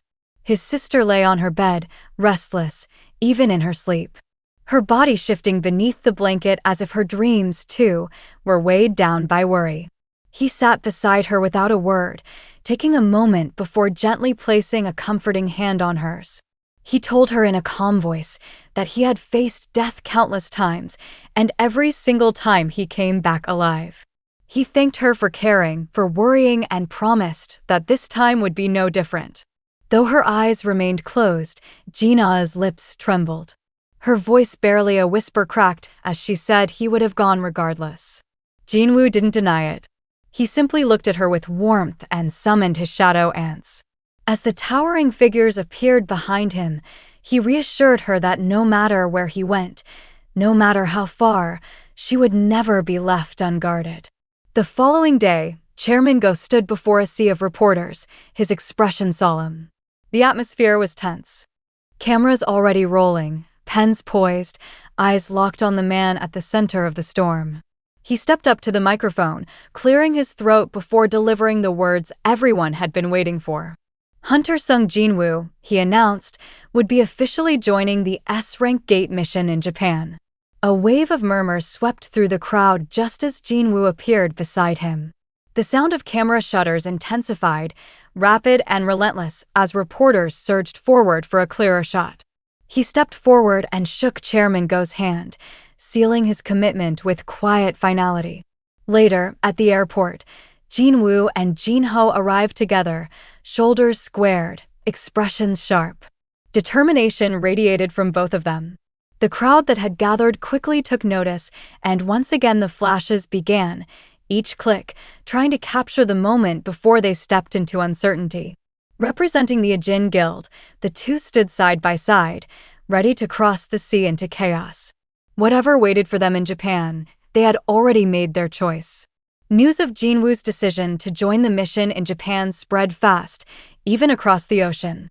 In Maryland, deep within the headquarters of America's elite, a cluster of S-rank hunters gathered around a long table, their conversations already drifting to the Korean hunter who had now taken the spotlight. Murmurs filled the room, laced with doubt and scoffs. One of them leaned back in his chair, pointing out how even Lady Selner, the psychic who had pushed their powers beyond normal human limits, had failed to enhance Jinwoo by a single stage. That, to them, was all the proof they needed. If Selner couldn't awaken him further, another hunter chimed in. Then Jinwoo had already hit his ceiling. No amount of Jeju Island fame would change that. Clearing an S-rank gate, he claimed, was on a completely different level. The ants were one thing, but giants, that was a death wish. Their confidence swelled as the conversation devolved into bets. A sleek yacht, a mountain estate, even a luxury villa were thrown on the table, each wager riding on the same belief. Jinwoo wouldn't last a day in Japan. But then, from the corner of the room, a quiet voice broke through the arrogance. Thomas Andre didn't even look up from his meal as he cut into his steak with the calm of a man who'd heard enough. With a small smirk, he declared that he'd bet his scavenger guild's entire building on Jinwoo, making it out alive. The room fell silent. Eyes turned toward him, half in disbelief, half in irritation. Instead of arguing, Thomas gave them a blunt reminder. With the dungeon break fast approaching right here on their soil, maybe they should stop worrying about Japan and start asking how many of them would survive. The silence thickened, some rolling their eyes, others shifting uncomfortably. One muttered under his breath that Thomas always had a way of killing the vibe. But Thomas only chuckled under his breath, leaning back in his chair with a shrug. Maybe Japan would have been more fun after all. Still, he had a feeling the real chaos was just beginning right where he was. Meanwhile, in the heart of Japan, the situation was growing increasingly desperate. The military personnel were overwhelmed, scrambling to assist the flood of injured and helpless civilians at a crowded nursing home. A soldier wiped sweat from his brow as he was approached by an elderly couple, their faces worn, yet calm, supporting several immobile patients behind them. He tried to usher them away, warning that there was no room left and that they needed to evacuate before the giants got any closer. But the old man refused to move. He spoke gently but firmly, saying they had promised these patients they wouldn't leave their side, not even at the end. Something in the soldier shifted. He hesitated, then quietly made his decision to stay with them, knowing full well what that meant. He turned to help guide them to the safest area he could find, only for a shadow to suddenly cast over them. A massive giant loomed above, the limp body of a human, still clenched in its jaws like a trophy. The soldier's stomach sank as he raised his weapon along with the others. Gunfire erupted, but the bullets were useless. The giant kept advancing, its massive hand lunging forward toward one of the soldiers, shielding the elderly couple, and then, in a blur of motion, a black spear tore through the air, piercing the giant's chest with explosive force. The impact was so powerful it sent the towering creature flying, crashing through several buildings before finally skidding to a lifeless halt. The soldiers froze, eyes wide with disbelief. Towering where the attack had originated stood a figure tall, fearsome, and unmistakably inhuman. Jinah, the Naga boss shadow soldier, stood silent, black spear in hand, his gaze locked on the battlefield. For a moment, the soldiers couldn't tell if they were witnessing reality or a waking dream. Then Jinwoo stepped forward, his voice cutting through the chaos. He told them to evacuate immediately. This area wasn't safe. Before anyone could react, rubble from a shattered building began to fall toward the old couple, but a shield rose just in time.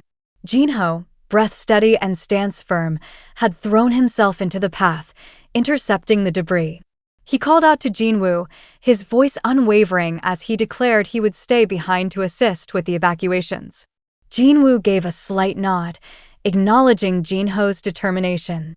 Then, without another word, he turned, stepping forward with a heavy presence, his aura rising like a dark storm. With shadows stirring around him, Jinwoo readied himself for the battlefield ahead. Jinah, thrust into his first battle, unleashed a storm of unrestrained fury. Each step he took shook the earth, his black spear spinning with a savage rhythm as he tore through the giants. One after another, they fell before his raw power. There was no hesitation, no mercy, only carnage in his path. A trail of broken bodies left behind like shattered statues. Above him, Jinwoo charged forward, sprinting across Jinah's, towering back before launching into the air. His grip tightened around the demon monarch's dagger, its dark edge pulsating with lethal intent. As he soared toward one of the giants, his eyes locked onto its face. With a single brutal stroke, Jinwoo split the giant's skull clean down the middle, the body collapsing in a heap before it could even register what had happened. Above the chaos, helicopters buzzed nervously. Reporters inside peered down with wide eyes, their cameras capturing what felt like a myth in motion. The giants were being torn apart effortlessly by Jinwoo's summoned army. It was a massacre, and they were watching the ascension of a war hero. As the towering beast continued to fall one after another, a piercing scream cut through the chaos. A young girl, no older than 12, darted through the wreckage with terror in her eyes. Her cries echoed off broken walls and crumbling concrete, chased closely by the thunderous steps of a giant. Its massive hands stretched out, casting a shadow over her trembling form, ready to claim its next victim. Then, in an instant, a violet flash tore across the air like lightning made solid.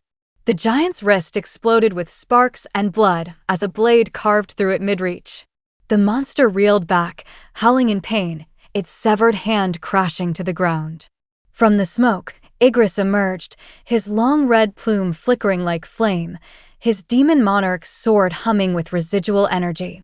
Without a word, he placed himself between the girl and the monster, unmoving, a silent wall of protection. Before the giant could recover, a deafening roar shook the battlefield. Iron hurtled through the air like a cannonball, axe raised high above his head. His descent was swift and merciless. The moment his weapon connected with the giant's skull, the air itself seemed to split.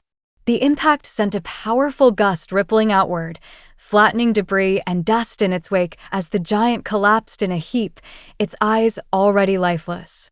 Still shivering, the little girl clung to Igris's body, finding safety in the stoic knight's presence. Iron stood proudly atop the fallen beast with his axe in one hand and flashing a playful wink, as if to say the job was done. Meanwhile, Igris knelt beside the girl, resting a gloved hand gently on her head. His gesture, calm and reassuring, told her without words that no harm would come to her now. Jinwoo watched the scene unfold. Watching Iron in action filled him with a rare sense of pride. The towering knight, now stronger after his recent upgrade, was holding his own with impressive force and precision. As Jinwoo stood amidst the aftermath, a soldier cautiously approached, nerves evident in his expression. Though overwhelmed by the chaos they had just survived, he managed to offer a few words of thanks. Jinwoo responded with a calm, reassuring thumbs up. The gesture struck something in the soldier. He nodded back, still shaken but visibly comforted. Jinwoo then turned his gaze toward Jinho, giving him a firm nod and instructing him to stay behind and assist the soldier with the evacuation. Without hesitation, Jinho gave a short affirmative, stepping up beside the soldier and quickly leading him away from the danger zone. With that resolved, Jinwoo shifted his attention back to the massive corpse lying before him. Standing beside the fallen giant, a command slipped from his lips like a whisper laced with power. "Arise." The shadows beneath the giant trembled, then surged upward as 6 colossal forms emerged, one by one. Their eyes glowed with dark loyalty, their forms now bound to Jinwoo's will. He didn't dwell on their identities. There was no need for ceremony. He simply numbered them. From number 1 to number 6, each giant received its name and its place in his ever-growing army. Baru appeared shortly after, always prompt, reporting each successful subjugation with unwavering loyalty. As more giants fell, Baru kept count, providing updates on their expanding control over Japan. The battle so far had unfolded in Jinwoo's favor.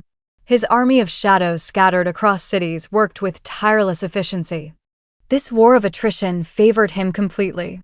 His mana reserves seemed endless, allowing his soldiers to fight without pause. Even in defeat, they simply regenerated and returned to battle. But the war wasn't without complication. While the giants were being dealt with, the S-rank gate's presence had triggered numerous other dungeon breaks. Swarms of lower-ranked monsters were spilling out into urban centers, bringing fresh waves of chaos. Still, in the midst of it all, Japan was slowly being reclaimed. The once hopeless situation was stabilizing, and at the heart of it all stood Jinwoo. At the Japanese Hunters Association headquarters, the atmosphere was tense but filled with awe. Officials stared at the growing list of recovered cities, their expressions frozen with disbelief. No one could deny the impact Jinwoo was making.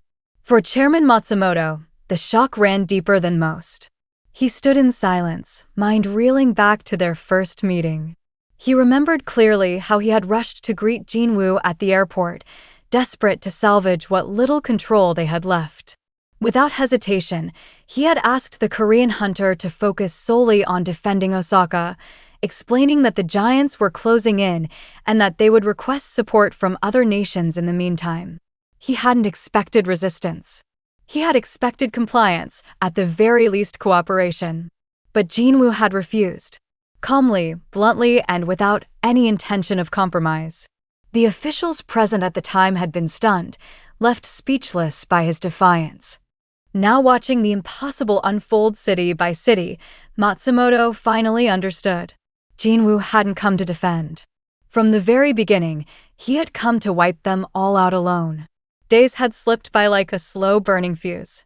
On the 7th day, since the dungeon break night draped itself over the ruined shell of Tokyo, Jinwoo and Jinho walked in silence through the city's wreckage. The once vibrant streets now a hollow echo of what they used to be. Jinho glanced around, his heart sinking as he took in the devastation. Just then, a familiar presence emerged from the shadows. It was Hinkawa, the A-rank hunter, who had stayed behind when everyone else had fallen or fled. Her face was pale, not from fear, but from the weight of what she had witnessed. Without needing to be asked, she confirmed what Jinwoo had sensed long before her arrival. Tokyo had no hunters left. The destruction was absolute. The giants had used this place as their ground zero, fanning out to wreak havoc across the nation. She gave him the numbers next: cold, final. 16 S-rank hunters remained globally, Jinwoo included. 6 were still in Japan. The rest were scattered across China, Canada, India, Russia, and England. Yuri Orlov, alongside 2 others, had fallen. Even the most powerful weren't immune to the chaos that had erupted. Hinkawa's voice trembled slightly as she recounted the losses, but she remained composed. There were still 31 giants left. One had already begun crossing the ocean, heading toward China. The others were scattered but slowing, thanks in large part to Jinwoo's army of shadows fighting beside the remaining hunters. Still, the threat was far from over, and Jinwoo knew it. The last, most dangerous giant remained at the gate. Its protector. The strongest of them all. He could feel it waiting like a storm on the edge of the horizon. As Hinkawa's words faded into silence, Jinwoo's thoughts drifted to something far removed from the battlefield before him. The burning buildings, the ash in the air, the lifeless city around them. It reminded him of the Demon Castle. That place, once just a floor within the system's trials, now felt eerily prophetic. The destruction here mirrored the Demon Castle so closely it sent a chill down his spine.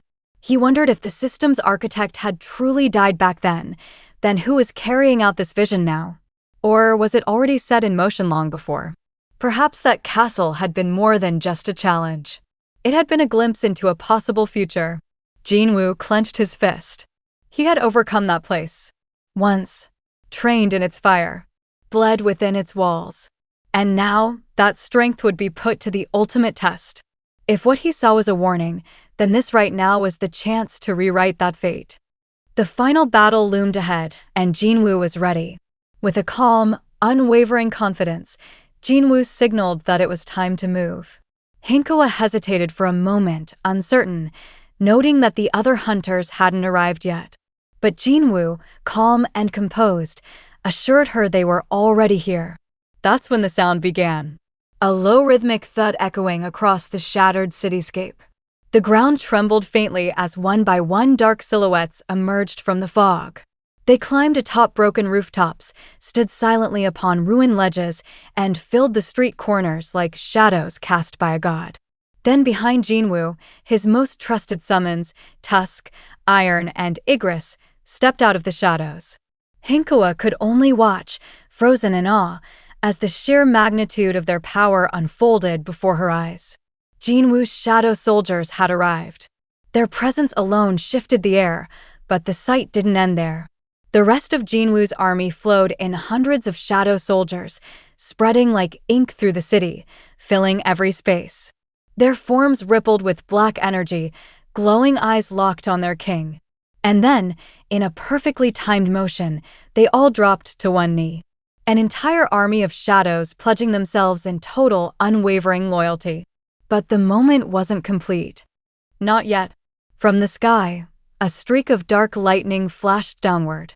With a massive thud, Baru landed in a crater of his own making, the ground shattering beneath him. His wings curled behind his back as he bowed deeply before Jinwoo, voice crackling with pride as he addressed his sovereign. Jinwoo gave him a nod, commending his soldiers for their performance. Then, turning toward Jinho, he instructed him to fall back and protect Hinkawa. Without question, Jinho obeyed as he led her away to a safer vantage point. Once Jinho was safely out of harm's way, Jinwoo turned his attention to the battlefield. He summoned the towering forms of the shadow giants, his newly acquired weapons of war. They stepped into formation at the front, their massive bodies forming a wall of unstoppable strength. Standing atop a cliff, overlooking the field, Jinwoo's gaze burned with resolve.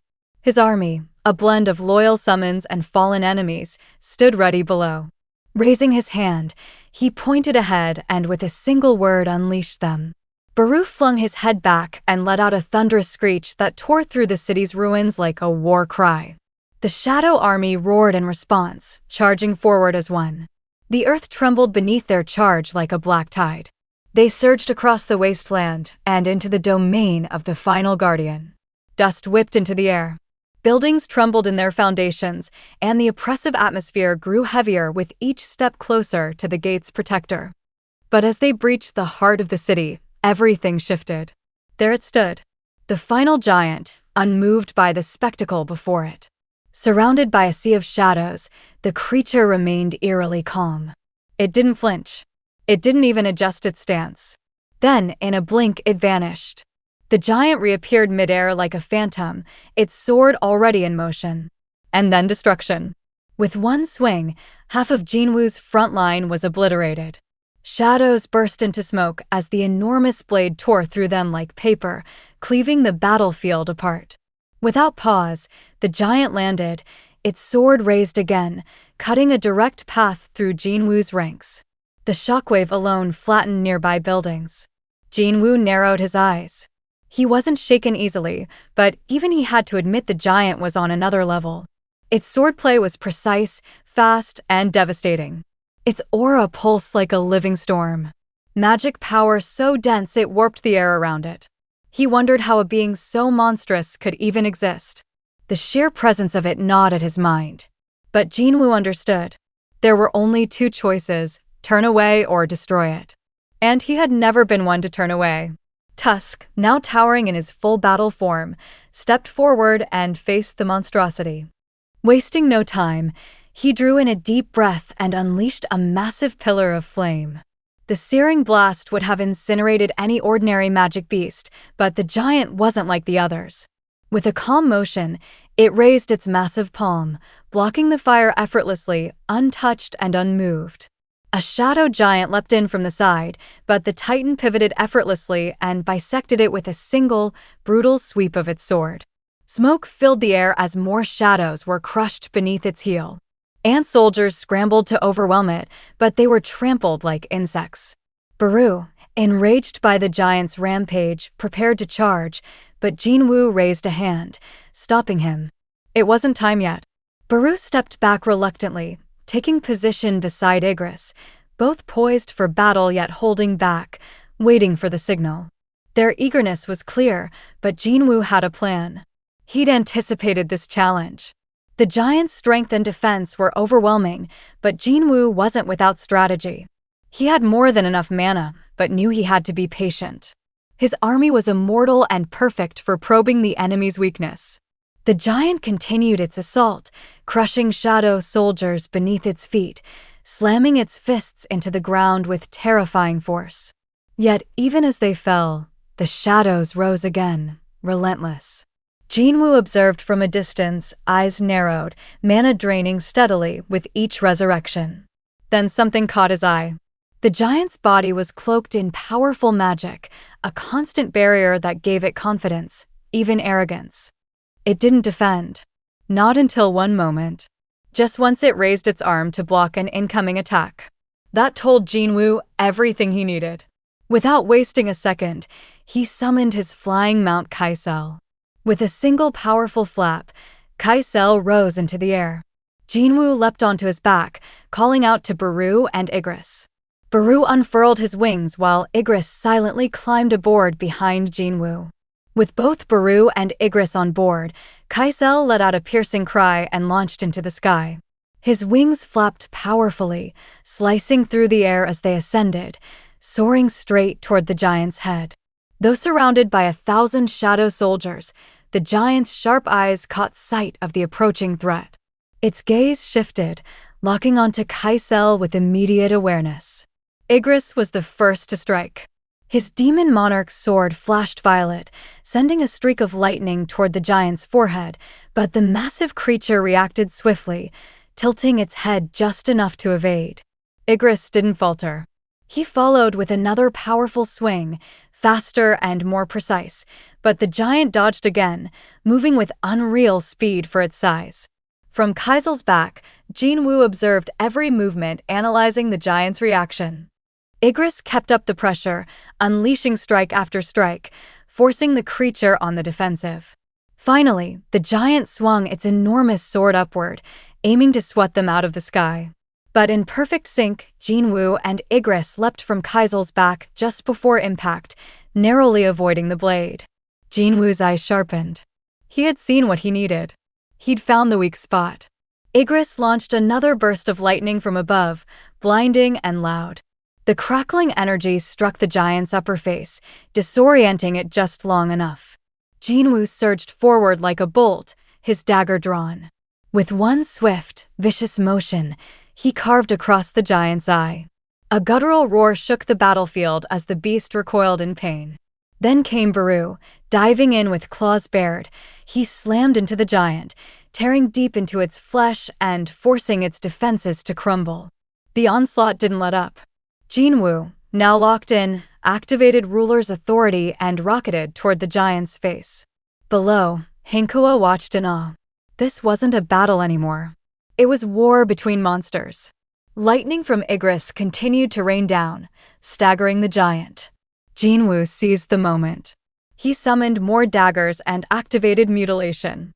With a flash of fury, he tore into the giant's torso.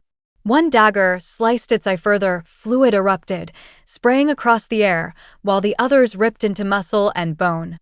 The giant thrashed wildly, but Jinwoo clung on and called for Baru. In an instant, Baru joined him, flying straight into the exposed wound.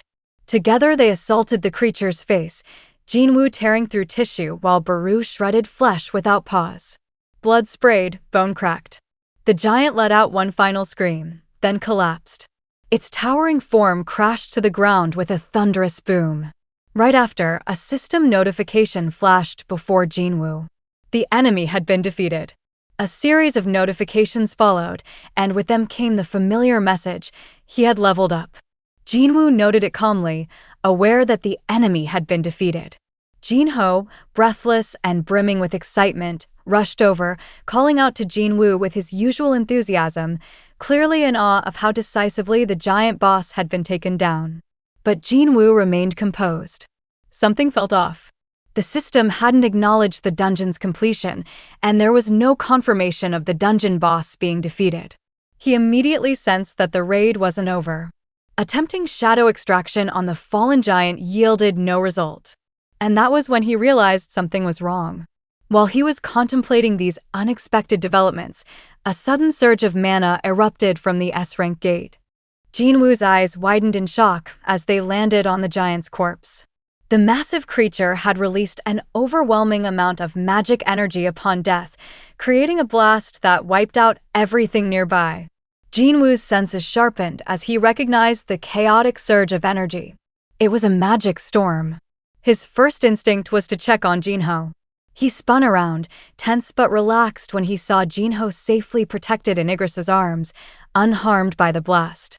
All the mana that had once resided within the giant's body had now been absorbed into the nearby gate, as if the gate itself had devoured it. Amidst the strange phenomenon, Jinwoo felt a sharp sting on his cheek, only then realizing he had been cut. An unfamiliar experience, as no ordinary magic had ever left a mark on him before. Determined to uncover the truth, Jinwoo instructed Jinho to stay behind and without hesitation turned toward the ominous gate. As he entered, the vastness of the dungeon struck him immediately. It was unlike any he had encountered before. Immense and boundless, far larger than any high-ranking dungeon he had seen. Baru's heightened senses suddenly picked up on something. He alerted his liege to an odd sound, faint but distinct. A strange laughter echoing from deep within. Jinwoo heard it too and was taken aback. Someone was laughing even after he had entered the gate. His expression hardened with a silent nod. He gave the signal to move forward. Deeper into the dungeon, the foul laughter grew louder until Jinwoo finally came upon a massive figure bound in thick black chains. The restraints wrapped around its neck, torso, and limbs, some of them pierced directly through its flesh. Despite being restrained, the giant seemed amused, flashing a toothy grin. It welcomed Jinwoo, addressing him as a monarch, as if acknowledging something about him.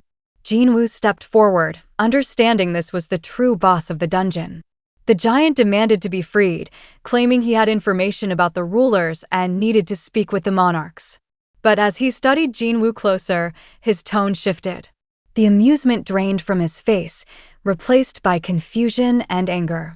He had mistaken Jinwoo for someone else, and this realization frustrated him deeply. Piecing the giant's words together, Jinwoo asked whether the rulers were the ones who had imprisoned him in chains. The giant confirmed it, saying he had been trapped and used by the rulers in preparation for a much larger war. This, he claimed, was only the beginning. Jinwoo was intrigued not just by the implication of a greater conflict, but by the giant's intelligence. He pressed for more information, asking who the rulers really were. The answer came with a revelation. The rulers were ancient enemies of the Monarchs, a statement that gave Jinwoo pause. If the Monarchs were at war with the rulers and Jinwoo was becoming more and more entangled with the Monarchs, did that make the rulers his enemies too? The giant confirmed his suspicions. He revealed that he too was a monarch and explained that both factions, the Monarchs and the rulers, were targeting Jinwoo. According to him, Jinwoo lacked the power to stand against either side and would need more than strength to survive. He would need influence, a means to tip the balance. Offering his help, the giant proposed that if Jinwoo released him, he would assist in giving him the influence he needed. But Jinwoo remained cautious.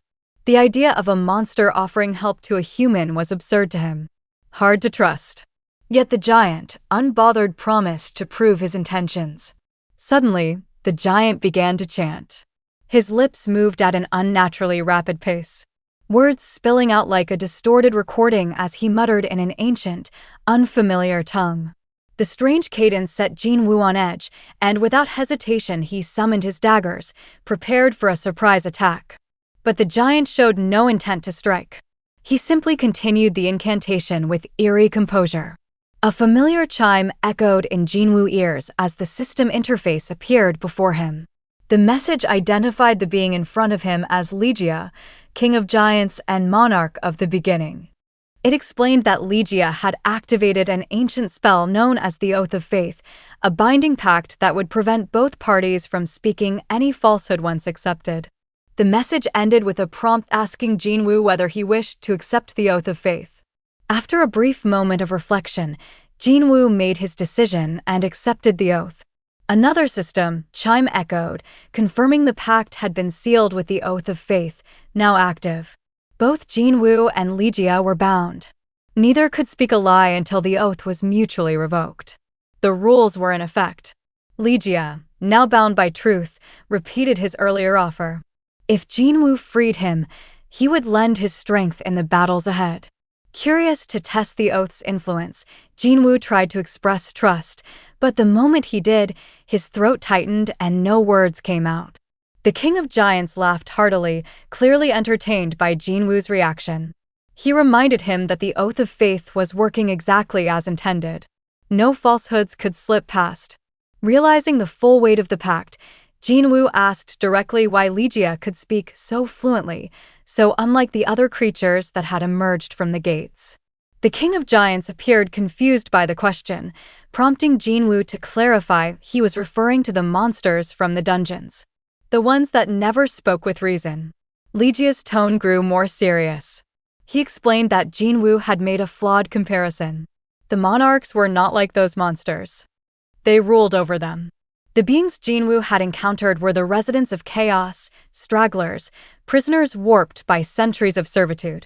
Their minds had long since broken, leaving behind only instincts and rage. But Legia was different. As a monarch and a king, he had preserved his mind through the ages, resisting the madness of captivity. He had waited patiently and silently for the one who might finally set him free.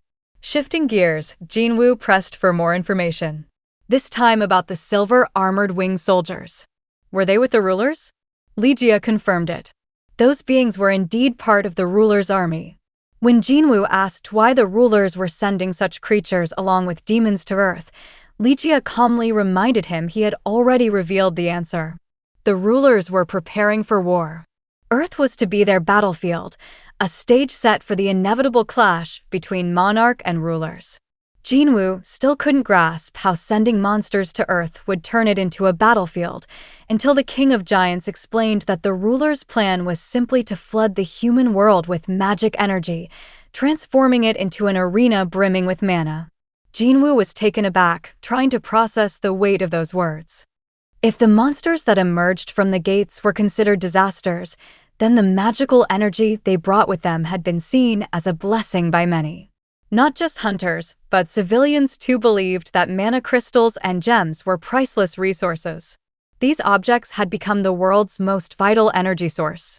But now Jinwoo realized that these so-called blessings were nothing more than stepping stones, foundations laid in preparation for war.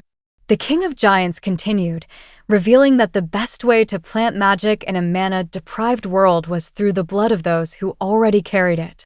The rulers had chosen to sacrifice hostages and release monsters to infuse Earth with magic energy.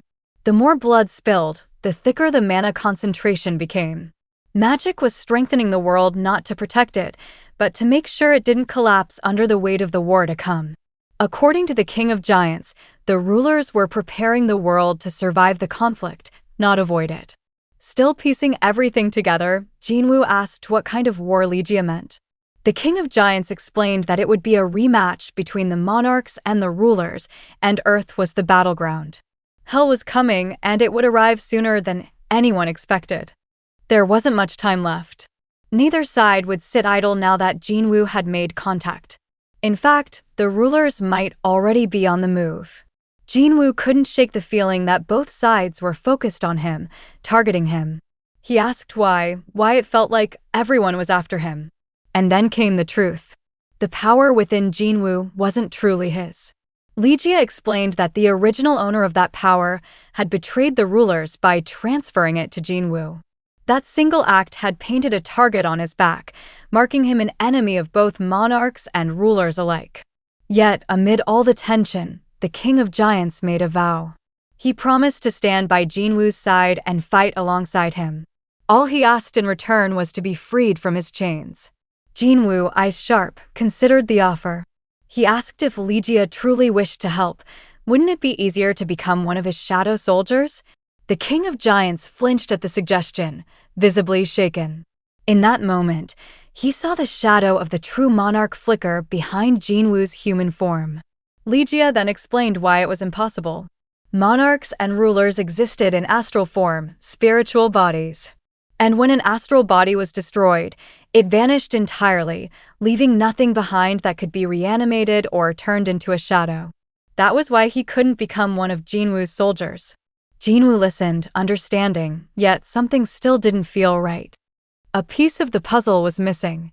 As the thoughts swirled, Jinwoo summoned a dagger to his hand while the King of Giants pleaded again to be set free. Jinwoo stepped forward with resolve, asking once more if Ligia would truly be on his side.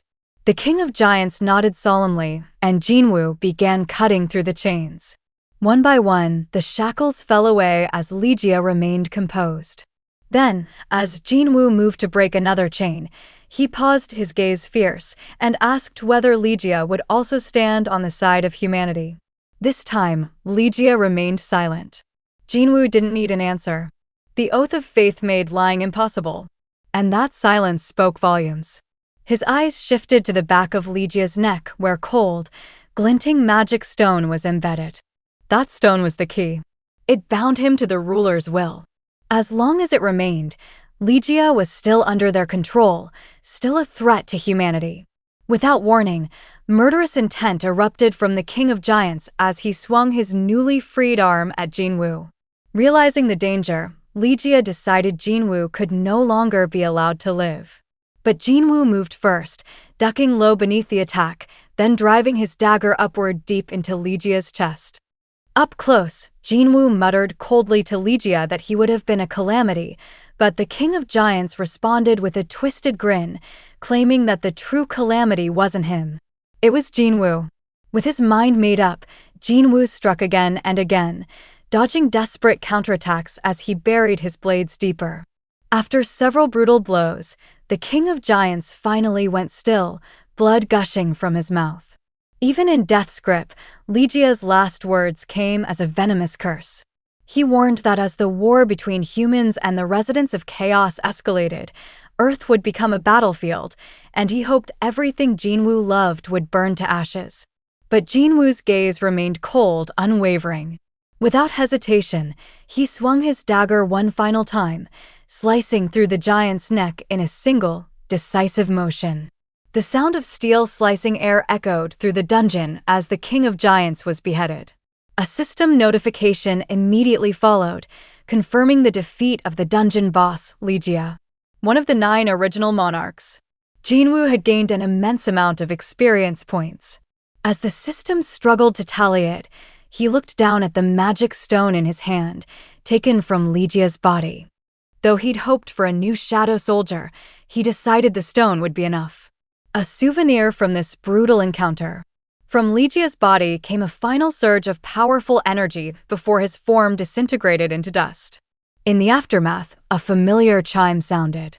The system displayed the results. Jinwoo had leveled up multiple times. His new level was now 122. News of the giant's annihilation spread like wildfire across the world. Social media lit up with excitement. Talks of a new national-level hunter were everywhere. But unlike the Jeju Island incident, this wasn't just a Korean headline.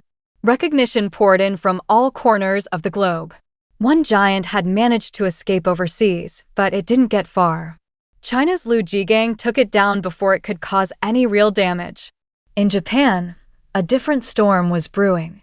Chairman Matsumoto of the Hunters Association turned himself in. Though he didn't offer much explanation, many believed it was an attempt at redemption, a way to shoulder the weight of his past betrayals.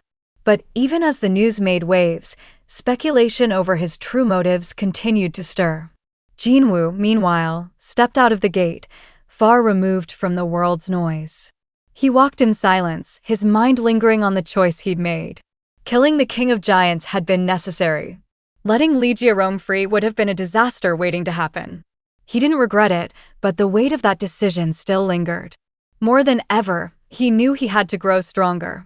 The S-rank gate was cleared and the battlefield was quiet around Jinwoo. The fallen giant's shadows stood ready. The soldiers nearby, having witnessed his power for the first time, could hardly believe what they'd seen. They whispered among themselves, unable to hide their shock. Jinho, catching their glances, stood a little taller, proud to stand next to the man who commanded such fear and respect. Then Hankoa approached, drawing Jinho's attention. He assumed she had something for Jinwoo, but to his surprise, the message was for him. A phone call. He answered and immediately something changed. His face tightened, the color drained. Whatever he heard hit hard. Jinho turned to Jinwoo, apologizing. He had to return to Korea. Something had come up with his family. Without waiting for questions, he headed for the helicopter that was already waiting. As it lifted into the sky, Jinho sat in silence, his mind racing. His mother's voice on the call. It had trembled, shaken in a way he hadn't heard before. Something was wrong. He could feel it. Still he tried to brush it off as nothing while the helicopter carried him home. Jinho arrived at the airport in Korea, still unsure of what to expect. Secretary Kim was already there waiting for him and wasted no time informing him that a car had been arranged. Puzzled but concerned, Jinho followed silently as they made their way out. On the way, Kim spoke with a careful tone, advising Jinho to brace himself that things weren't looking good, but promised he would explain everything soon. As they neared the hospital, Secretary Kim finally revealed the truth. President Il-Hwan, Jinho's father, had fallen into eternal sleep. The words didn't make sense at first, and then they hit all at once. Jinho screamed in anguish, calling out for his father, his voice trembling with disbelief as he tried to rush into the room, only to be held back by Secretary Kim. He explained softly that Jinho's presence as a hunter, still struggling to control his power, could do more harm than good. The mere aura around him could aggravate his father's fragile state. Staggered by the helplessness, Jinho turned away from the room. Then he noticed Secretary Kim holding a black leather portfolio in his hands. When Jinho asked what it was, the secretary answered gently. It was something President Yu had been working on before collapsing. Hands trembling, Jinho opened it. Tears welled up immediately. Inside were newspaper clippings, all centered around him. Gossip pieces, minor press coverage, local write-ups, articles that barely anyone else would care about. Yet each had been carefully cut and stored by his father. The scrapbook was messy but deliberate. Secretary Kim told him then that President Yu's cold distance had never been from lack of love. On the contrary, his expectations for Jinho had been enormous, just like his love for him. Secretary Kim gave him a moment before suggesting they head back to the residence. Jinho, wiping his face, nodded in silence. As they walked through the hospital corridor, he suddenly stopped. A strange sensation crept through Jinho. He glanced around, sensing something. But the hallway was empty. Kim noticed and asked if anything was wrong, to which Jinho only muttered that it was nothing. They continued walking until the pair finally disappeared around the corner. From a quiet patch of shadow behind them, Jiwoo stepped out. He had been there the whole time, observing without a word. Watching Jinho grieve had stirred something deep in him. He had come to the hospital, unsure of what to do. But now his resolve was clear. Reaching into his inventory, he pulled out a bottle of the elixir of life. Outside, a car pulled up. Jinhee stepped out and hurried into the hospital. A sense of heaviness settled on her as she entered the corridor, her pace slowing. She passed by someone, just a blur in her peripheral vision, but gave it no thought as she reached her father's room. What she saw inside stopped her breath. President Yu was awake. Her eyes flooded with tears as she rushed to his side, stammering with disbelief. He was just as shocked, asking the nearby doctor how this was possible. The doctor, equally stunned, could only describe it as a miracle, something without precedent. While the room filled with emotion, Jinwoo quietly slipped out through a back exit unnoticed. Walking alone beneath the pale light outside, he allowed himself a rare quiet smile. With the bottle now empty and the weight of his decision behind him, he muttered softly into the night, wishing Jinho an early happy birthday. This was his gift to him. Meanwhile, across the ocean in Maryland, the U.S. government held a grand celebration honoring the hunters who had successfully cleared the recently emerged S-rank gate within the state. The atmosphere inside the venue was relaxed, filled with the sound of laughter, clinking glasses, and casual banter. Hunters mingled freely, some marveling at the sheer scale of the event, others simply enjoying the rare chance to unwind. Then, without warning, a towering figure in a bright Hawaiian shirt stepped in from behind. Conversations quieted for a moment as heads turned toward him. It was Thomas Andre. He didn't say much, just reminded the group about a bet they'd made. His presence alone was enough to make a few of them shift nervously with a grin. Thomas leaned toward one hunter and casually asked for his tie. The man hesitated, sweat beginning to form, but didn't argue. Wordlessly, he removed the tie and handed it over. Just as the laughter began to return, Thomas's assistant, Laura, entered the room, her tone bringing a different kind of attention. She informed Thomas that the list of guilds participating in the upcoming International Guild Conference had just been released. Among them was Korea's Ahjin Guild. Thomas paused for a second, the name unfamiliar, until Laura added that it belonged to Sung Jinwoo. That's when a smirk slowly crept across Thomas Andre's face. Korea's strongest hunter was coming to the States, and Thomas couldn't wait to meet him. That wraps up the Japan Crisis arc. And with it, Season 3 comes to an end. Season 4 will be up soon on the channel, so stay tuned. Hit that subscribe button and turn on notifications so you don't miss the next part when it drops. I'll see you in the next one as we dive into a brand new chapter.